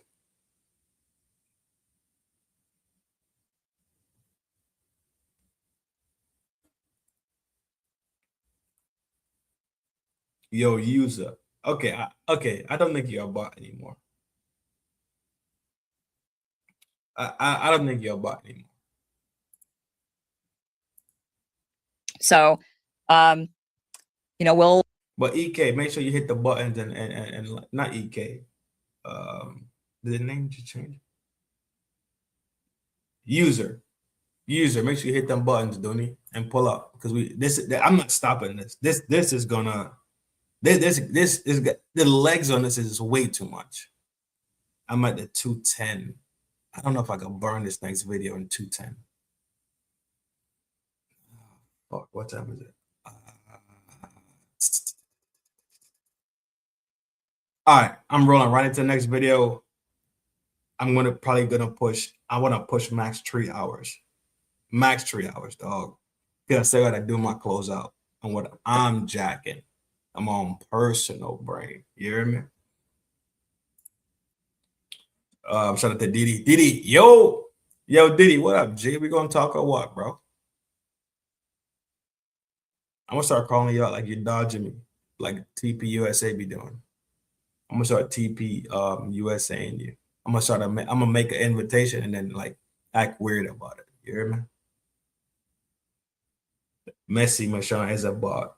You're a bot something. I don't know what type of bot, but you probably need a little bot of me. And I can almost guarantee you by the end of this video, you will find out several things about Erica Kirk that you will not only find. Oh, this is the video when he started digging into history. Okay, yeah. I remember this one. Interesting, but I guarantee you that you've never heard before. Some of this stuff you've probably heard. A lot of it that can good families work hard, rubbing the hand. Now, yo, be clear. Didi is a super Christian. He's clean cut, not like me. We have different demeanors, different presentations, but I still respect how the fuck he get down. I don't care what nobody say. I still respect how to get down. Agree, disagree, don't care. I respect how he get there.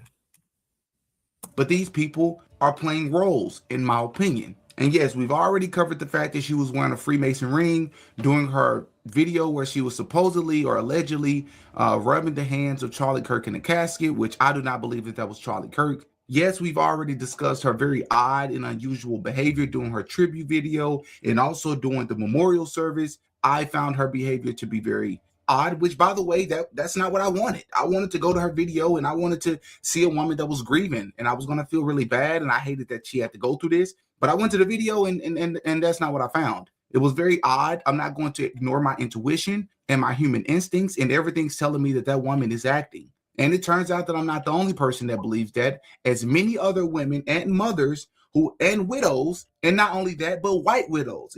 For those of you who want to say that it's a cultural disconnect, there are many other white widows that also have watched this video that I have later found out that all feel the same thing. Her behavior was odd, but I digress. We've already discussed Donald Trump's odd behavior, not just on the White House lawn when he was asked about how he was doing less than 2 days after Charlie Kirk was supposedly taken out. And he said that not only is he doing very well, but he immediately deflected to some ballroom that they're building on the White House campus. Not to mention Donald Trump dancing and celebrating on stage at the memorial as if this isn't once again a memorial. But I digress. We're not going to talk about any of that. I have a lot of new information for you because we've also already covered that Erica Kirk won the 2012 Miss USA pageant, which was owned by Trump, which, by the way, in The Evil Truth Behind the Modeling Industry on Patreon that I dropped several weeks ago, we actually discussed what actually happens to many models, as many models was interviewed a decade ago, and they exposed a lot of the people that assaulted them and what it actually takes to become a top model and to actually win. And how Donald Trump, we also covered in this series, how Donald Trump and Jeffrey Epstein actually worked in this industry together, both overseeing and hand selecting themselves. Keep telling y'all, these people ain't as disconnected as y'all fucking think. Any of the women that modeled. I want you to keep that in mind for later in this video. But I do want to share that Erica Kirk actually shared on a podcast one time that she not only never competed or participated in any pageants before, but she also never done any modeling at any. Remember the name. Remember that name. Friend.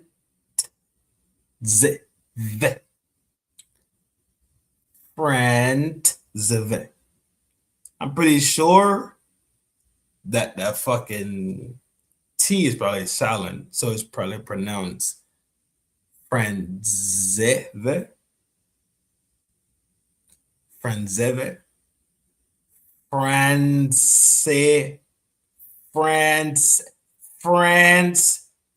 France, the same fucking people that Candace was talking about.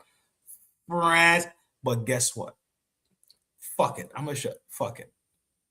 Fuck it. Fuck it. Fuck it. Fuck it. Fuck it. Fuck it. Fuck it. Fuck it. Where is it?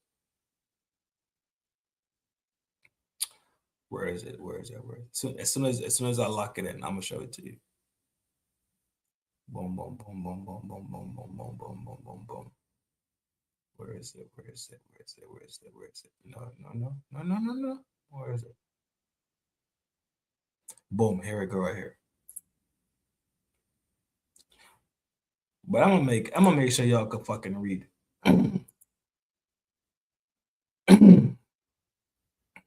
The surname France is extremely rare and likely derives from the Germanic root France.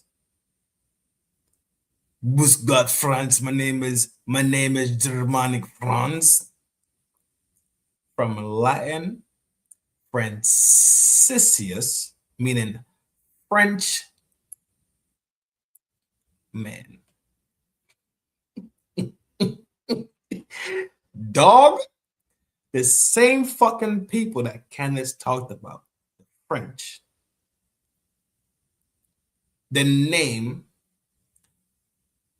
has Latin roots because we know the languages, a lot of the languages came out of the Latin language in itself, right? French, Spanish, Portuguese, English is German, and English, German, and Latin. But Latin was such a great prominent language. Not great, it's a prominent language. That is called the Latin languages that exist. Spanish and all the other shit, right? Cool. Moving on. Franciscus, Latin, meaning French man.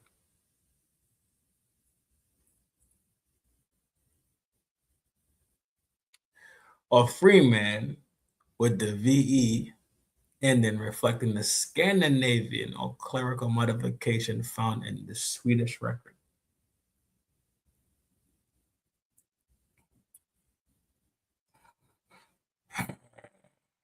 And you have France, German, Franz of Francis. There's Saint Francis. What's the fucking saint from Saint Francois? I think it's Saint Francois. There you go. Right? This right here was like, oh, okay. What can I say? Right? Go back to the main joint. I'm still preload. Yep, I'm still preheating the oven. We back at it here. Any point in her life until one random day, she received an invitation in the mail to start doing it. So the story is something that takes many women years and years and years to perfect and to accomplish. Erica Kirk was able to join and win Miss USA or Miss Arizona within a year or two in the business. Now, once again, in that Patreon video that I dropped a few weeks ago, many of the models talk about how there's only about 1 to 2% of all models, regardless of what they look like, regardless of how good they are, that actually wins, because it's more than just your performance that gets you there. But I digress, because it gets weirder. Erica Kirk was also a casting director at the same exact time that she was modeling. Now, it's not clear if she was a casting director for Trump or not, but at the same time that all this was happening, she also owned a ministry that partnered with the U.S. military in Romania. And in the same area where they were working, the locals were accusing many evangelical ministries of kidnapping children. Now, that doesn't mean that Erica Kirk did. Once again, Romanian angels. Get this, I'm not accusing her of orphan children. And yes, the been able to donate a Johnny's Locker to the Sojourner Center, which you're looking at right now. Wow. So there's been a lot of things that have been going on, from working in the military to traveling to just being able to get out. Well, here's another good one. I've been in Arizona. Is she in the coldest joint in Arizona? I'm telling you, far from the coldest joint in Arizona. For you. Did any of you know that before any of this, any of the pageants, any of the modeling, Erica Kirk, before she was Erica Kirk, was actually an actress on television? Here's a clip from Bravo's reality show, Summer House.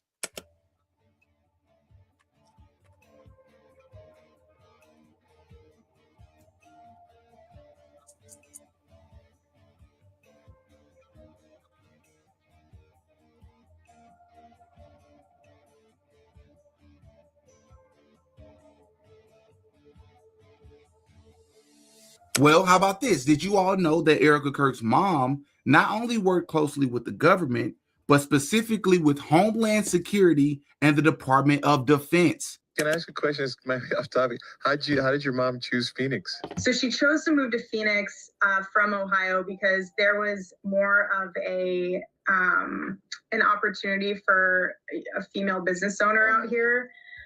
Especially from the standpoint of she was getting involved with the government, so Homeland Security and Department of Defense. And so she had other business partners that were out here that were already in that industry. In fact, do you even know who Erica Kirk's parents are altogether? It says here, Erica Kirk's parents are Kent and Melanie Francevy, or Francevy. Kent Francevy was a prominent figure in the defense industry, having chaired Raytheon's Israel division and been involved in significant military projects, including the Iron Dome. Melanie Francevy's background is less publicly detailed, but the family has been noted for their connections to conservative and pro-Israel circles. Erica's upbringing in this environment, combined with her own public roles, has placed her at the center of discussions regarding influence and alleged covert operations. Now, would you look at that? So that means not only was her family, or her currently her family is very well connected, but they're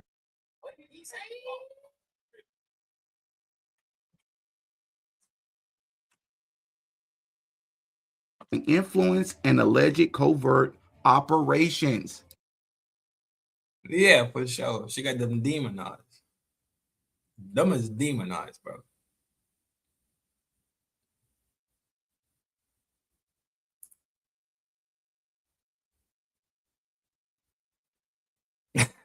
On a gang.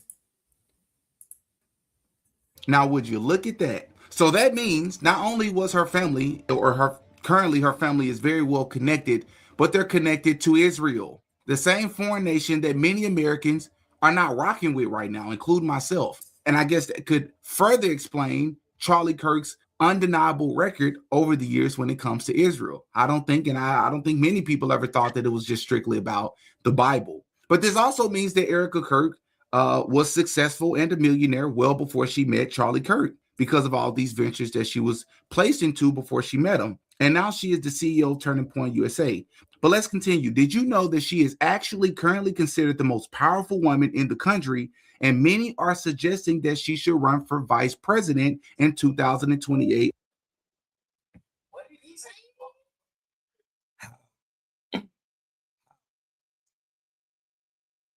How? This is how propaganda fucking works.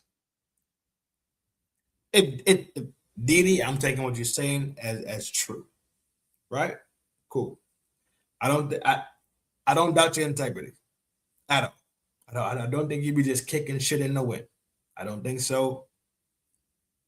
Simply because I watched the work that you do. Big salute to you. Usual shit.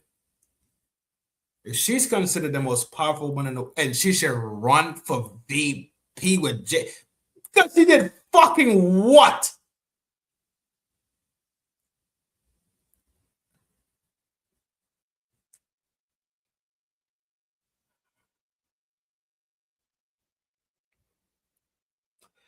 Motherfuckers think the Manchurian candidate gonna be a motherfucking dude. They already ran that test, bro. Successfully. The next Manchurian candidate is gonna be a woman. And this is the attitude that people are having right now today for this goofy long head, this fucking what you this is his.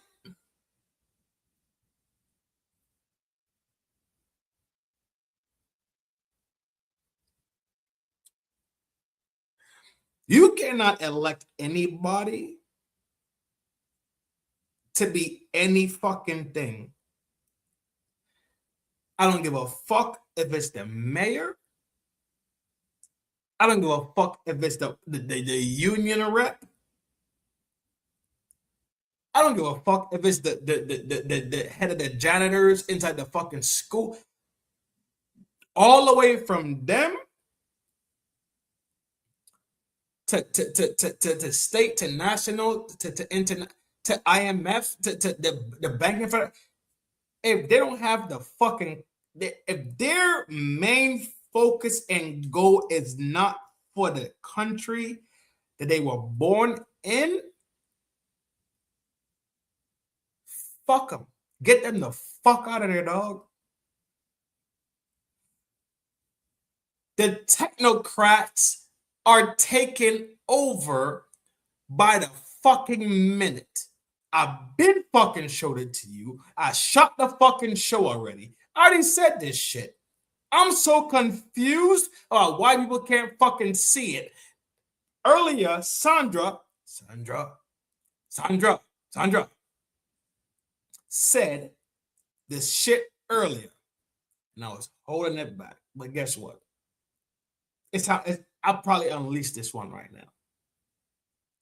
The JD Vance connection is Peter Thiel and them from Planeteer. which supported and funded JD Vance and them for this run and for the other run when Trump was running in 16, 20, 16. Peter T was the same one who supported Trump and funded that shit. These motherfuckers run Planeteer. Oh, not Planeteer, Palantir. Sorry, it's such easy because we're the Planeteers and we can do it too.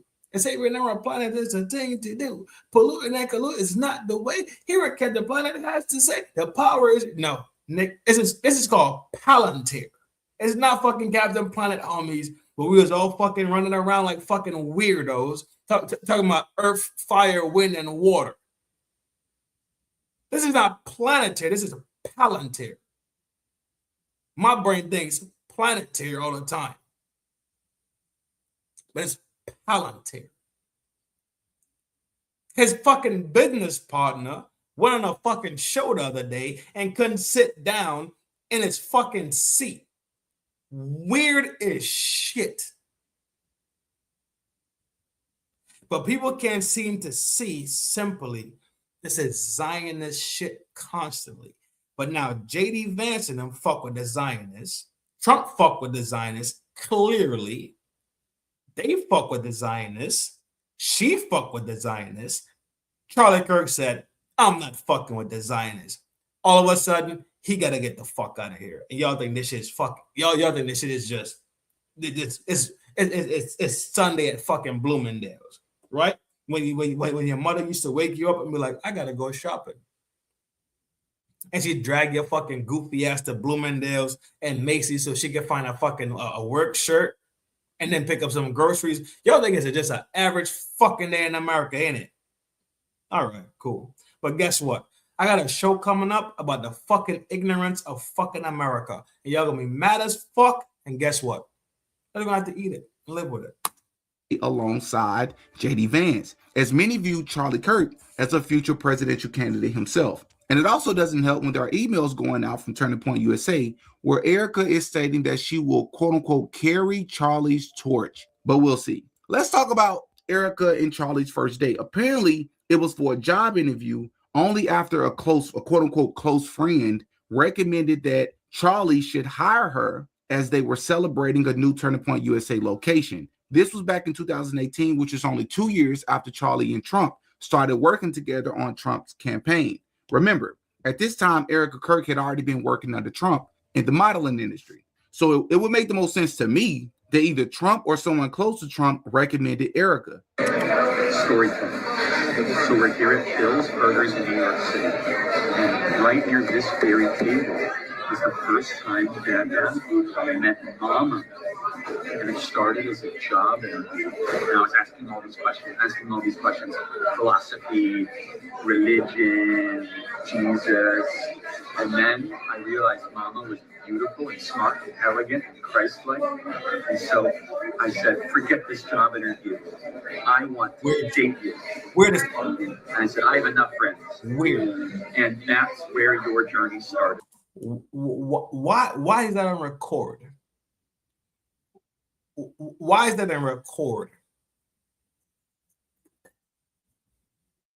When I see shit like this, I think about things that have to be put in a certain perspective so it looks a certain way. Just like how they say celebrity couples, you got Hove and Beyonce, right? You got what's buddy name from Avengers? Big Nose, him, and now Megan Good. You got this person and this person, Brad Pitt and Angelina Jolie. You got these things.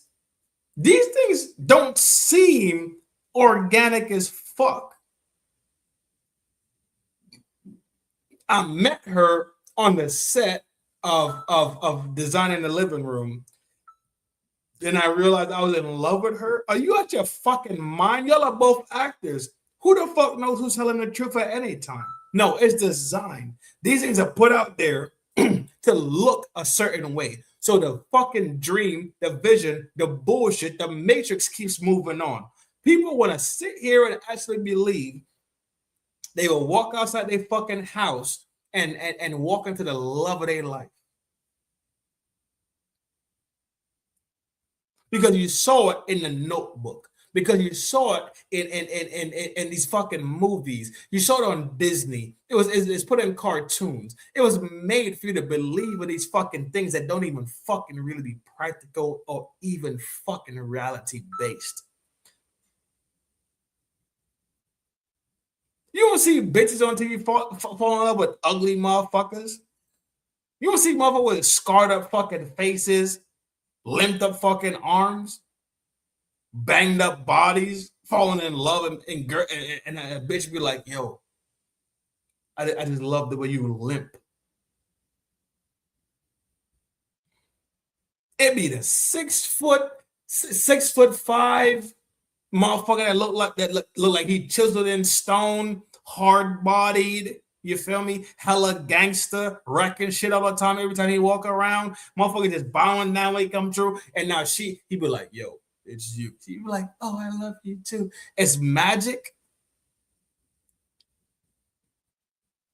We walking around with people that walk around here and swear to God that life is real, but they looking for fucking magic to exist.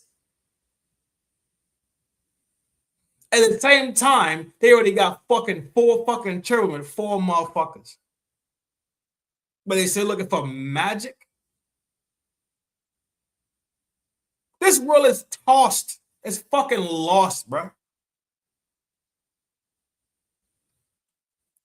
And I've already covered the weird story of the 72-year-old man that supposedly started Turning Point USA with an 18-year-old Charlie Kirk after convincing him not to go to college. But I digress. Anyways, Erica has also shared the story of seeing Charlie in Israel. So there's the Israel plug once again. And notice that he looked familiar, but was too afraid to approach him. And then they would run into each other again in America, supposedly. And if I haven't blown your mind yet, keep listening. Did you know that Charlie Kirk's family was closely and heavily tied to Donald Trump as well, as his parents worked really, really closely in the Trump Tower? It says here, late Turning Point USA founder Charlie Kirk's parents were longtime Trump allies. Charlie Kirk's parents worked with Donald Trump long before the presidency. Unlike their extraordinarily famous son, Charlie's parents did not spend a lot of time in the spotlight. Not much is known about his mother, Kimberly Ann Kirk, but we do know that Charlie's father was Robert K. Kirk, and Robert had a pretty strong connection with Trump long before his son did. It's unclear exactly how Charlie and Trump became acquainted, but it's likely that it was through his father and the work he once did for the Trump organization. Kimberly's career and her affiliations are mostly unknown, while Robert was a businessman who worked as a project architect manager on Trump Tower in New York City. Now, would you look at that? Would you look at that? Once again, as I always say, it's the weird connections. How many people do you know are able to create a multi-million, well over $100 million yearly annual budget organization by the time they're 25 years old? Not saying that it's impossible, not saying it's never been done before, but you have to be connected to the right people. You have to be selected to do these type of things in this world.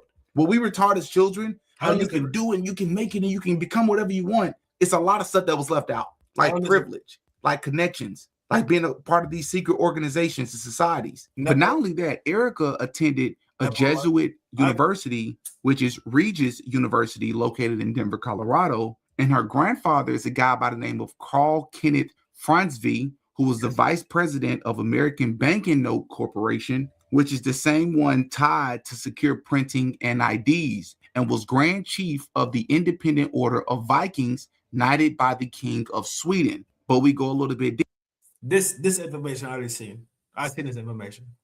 Deeper. Meanwhile, Charlie Kirk's Turning Point USA UK launched at the Royal Automobile Club under Prince Michael of Kent, Grand Master of Freemasonry. George Farmer, who was Candace Owens' husband, sat as chairman, tied to Andrew Tate long before Candace. So it begs to differ, begs the question, is Erica Kirk a CIA Mossad plant cosplaying as a trad wife that was hand selected to be Charlie Kirk's wife?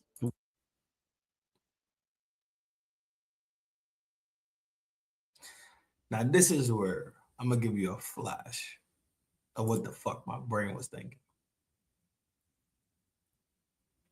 Mind you, I didn't watch this fucking video from Diddy. I read the title from Diddy. Because Diddy does solid work. I just trusted it. But this was the thing that was been brewing in my brain. I'm about to swap it over.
One could even argue similar to how Melania was hand selected for Mr. Donald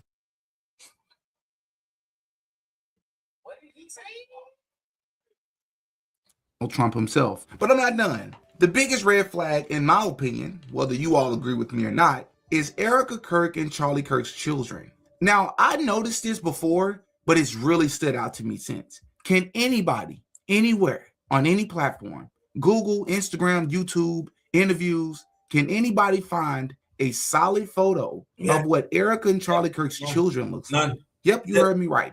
Because that matters. Because you have some people who are going as far to say that they believe that this Erica Kirk and this Charlie Kirk relationship was completely arranged and that they probably weren't together like the public thought that they were. Many that works in the industry, in the music industry, whether they're in interviews, whether they're out to eat, even though it's easy to find his, he does not want his children. Are you all going to make that same argument for a photo? What's your point? What are you getting at? Well, I don't fully know what I'm getting at outside of the fact that once again there are many more red flags when it comes to this situation. Things aren't adding up, and there's a certain picture that's being painted here. And the more and more we investigate, it's becoming more and more obvious to me that these people that are placed in front of us are not who we think. Even though we want to believe that so badly, they're just not, right? So at the very least, right, you can't get reached like that as Diddy. Good job, bro. Amazing fucking job. Amazing job. Big salute to you. You know I get down, bro. You know you my mans, bro. I'm gonna study for you, bro. Let me close that one down. So let's go back to this one right here.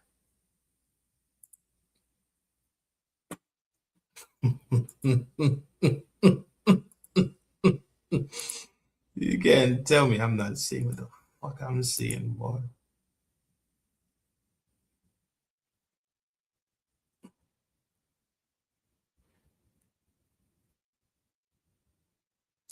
Ain't no way. You don't see it. You don't see it. But I got someone cooking. But let me tell you something right the fuck now.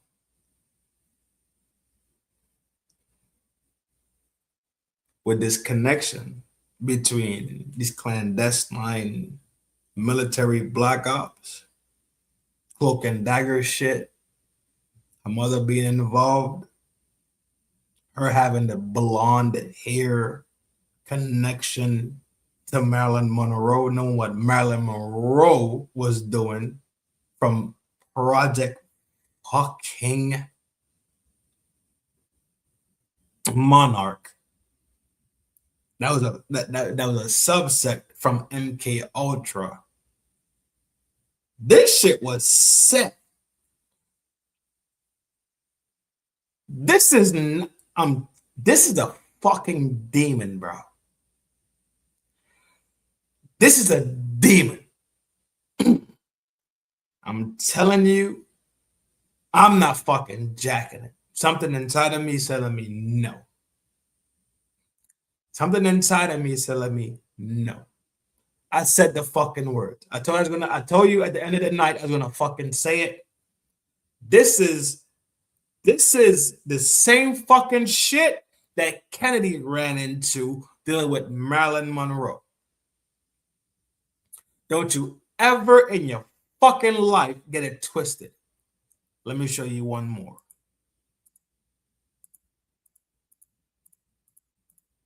It was to the end. It was more towards the end.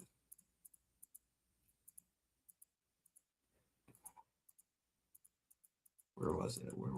I'm trying to find it. And she had to get gangster when she was gangsterizing. Would have reacted if I was there that day. And thank the good Lord that I did not have to see that happen. But my team, they are rocked to the core. So why every single day? You know, that there is more of it now because you do shine your light. I mean, did people just expect you would just go away? I don't know what they expected. They pick on you because of your accessories. I mean, I've seen some of it. Oh, yeah. No, at this point, it's what the conspiracy collection. Get it before Christmas. Like, serious point, it's what the conspiracy. The glamour doll idea. Look up Monarch. Go look up fucking Monarch. And it's the fucking exact same thing we staring at.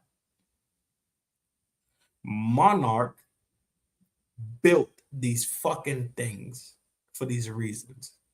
These specific things for these specific fucking reasons.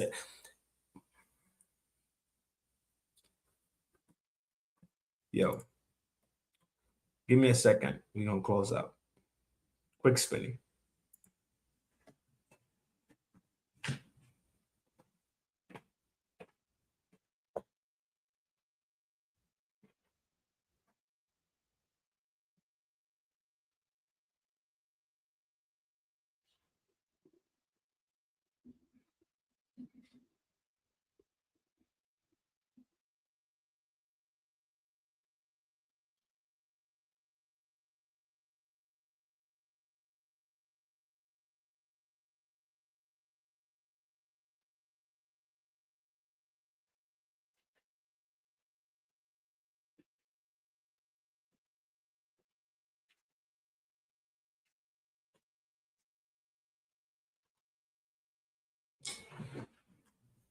Oh my God. I see the line and the connection to it. I do. From Sigmund Freud to Mengele to the Dulles to MK Ultra to Project Monarch to Marilyn Monroe, the Jane Russell, to this stage we at today. They place these things that they create amongst these powerful men for influence.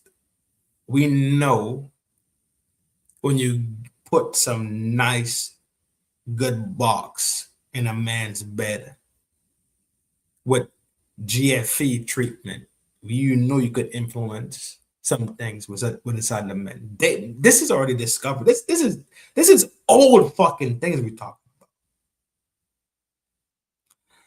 Well, Trin, how could she be ever even in that position? Her mother has a direct line line to technocrats. Her father was absent.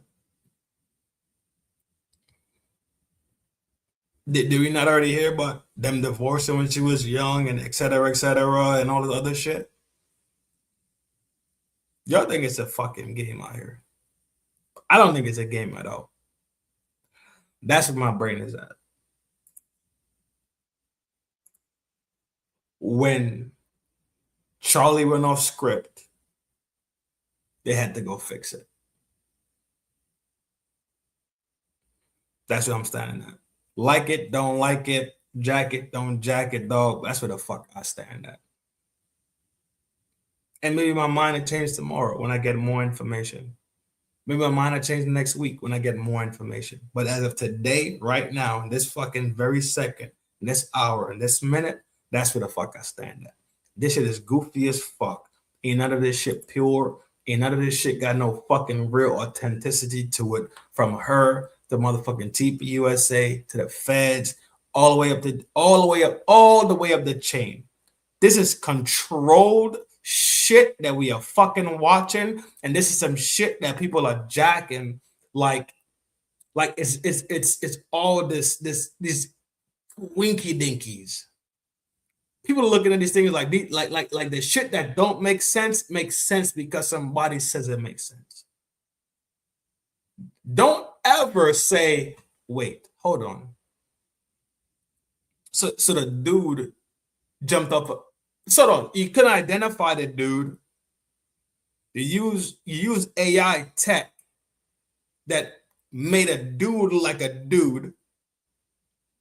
Then the dude turned out to be a right winger that turned into a left winger because he had a alternated lifestyle with a furry. The furry disappears, and everything is just sewed up. You found a 30-yard six in a backyard, just cooling out by itself. Fingerprints is there.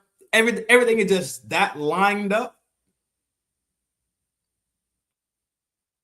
When the homies swing blocks and they switch shit out in 30 seconds and you don't know who did work. What are we talking? Yo, let me tell you something. When shit get confusing, go back to the most simplest framework of thought. Go back to the simplest frameworks and do the W's. Who? When? Why? What? Where? When you go to the 5 W's, then you could go into the fucking next one. How? How? Just ask questions. But when you ask questions nowadays, you become labeled as a conspiracy theorist, like this motherfucker just said. We go back to the beginning.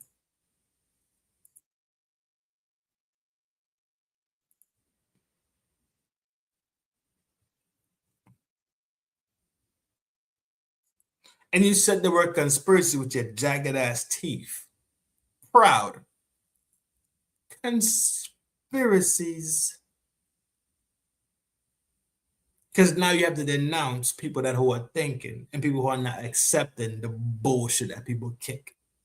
Because now they become labeled again. Park your shit elsewhere, dog. I'm not jacking under that shit. Yo, once again, I appreciate everybody for pulling up again to the town square and doing what we do the most. We just kick back and we just talk, have conversation, and slam ideas across the board, G. I appreciate all the support. Y'all know how I get down, bro. I'm humble as fuck. Most times. Until I start tweaking.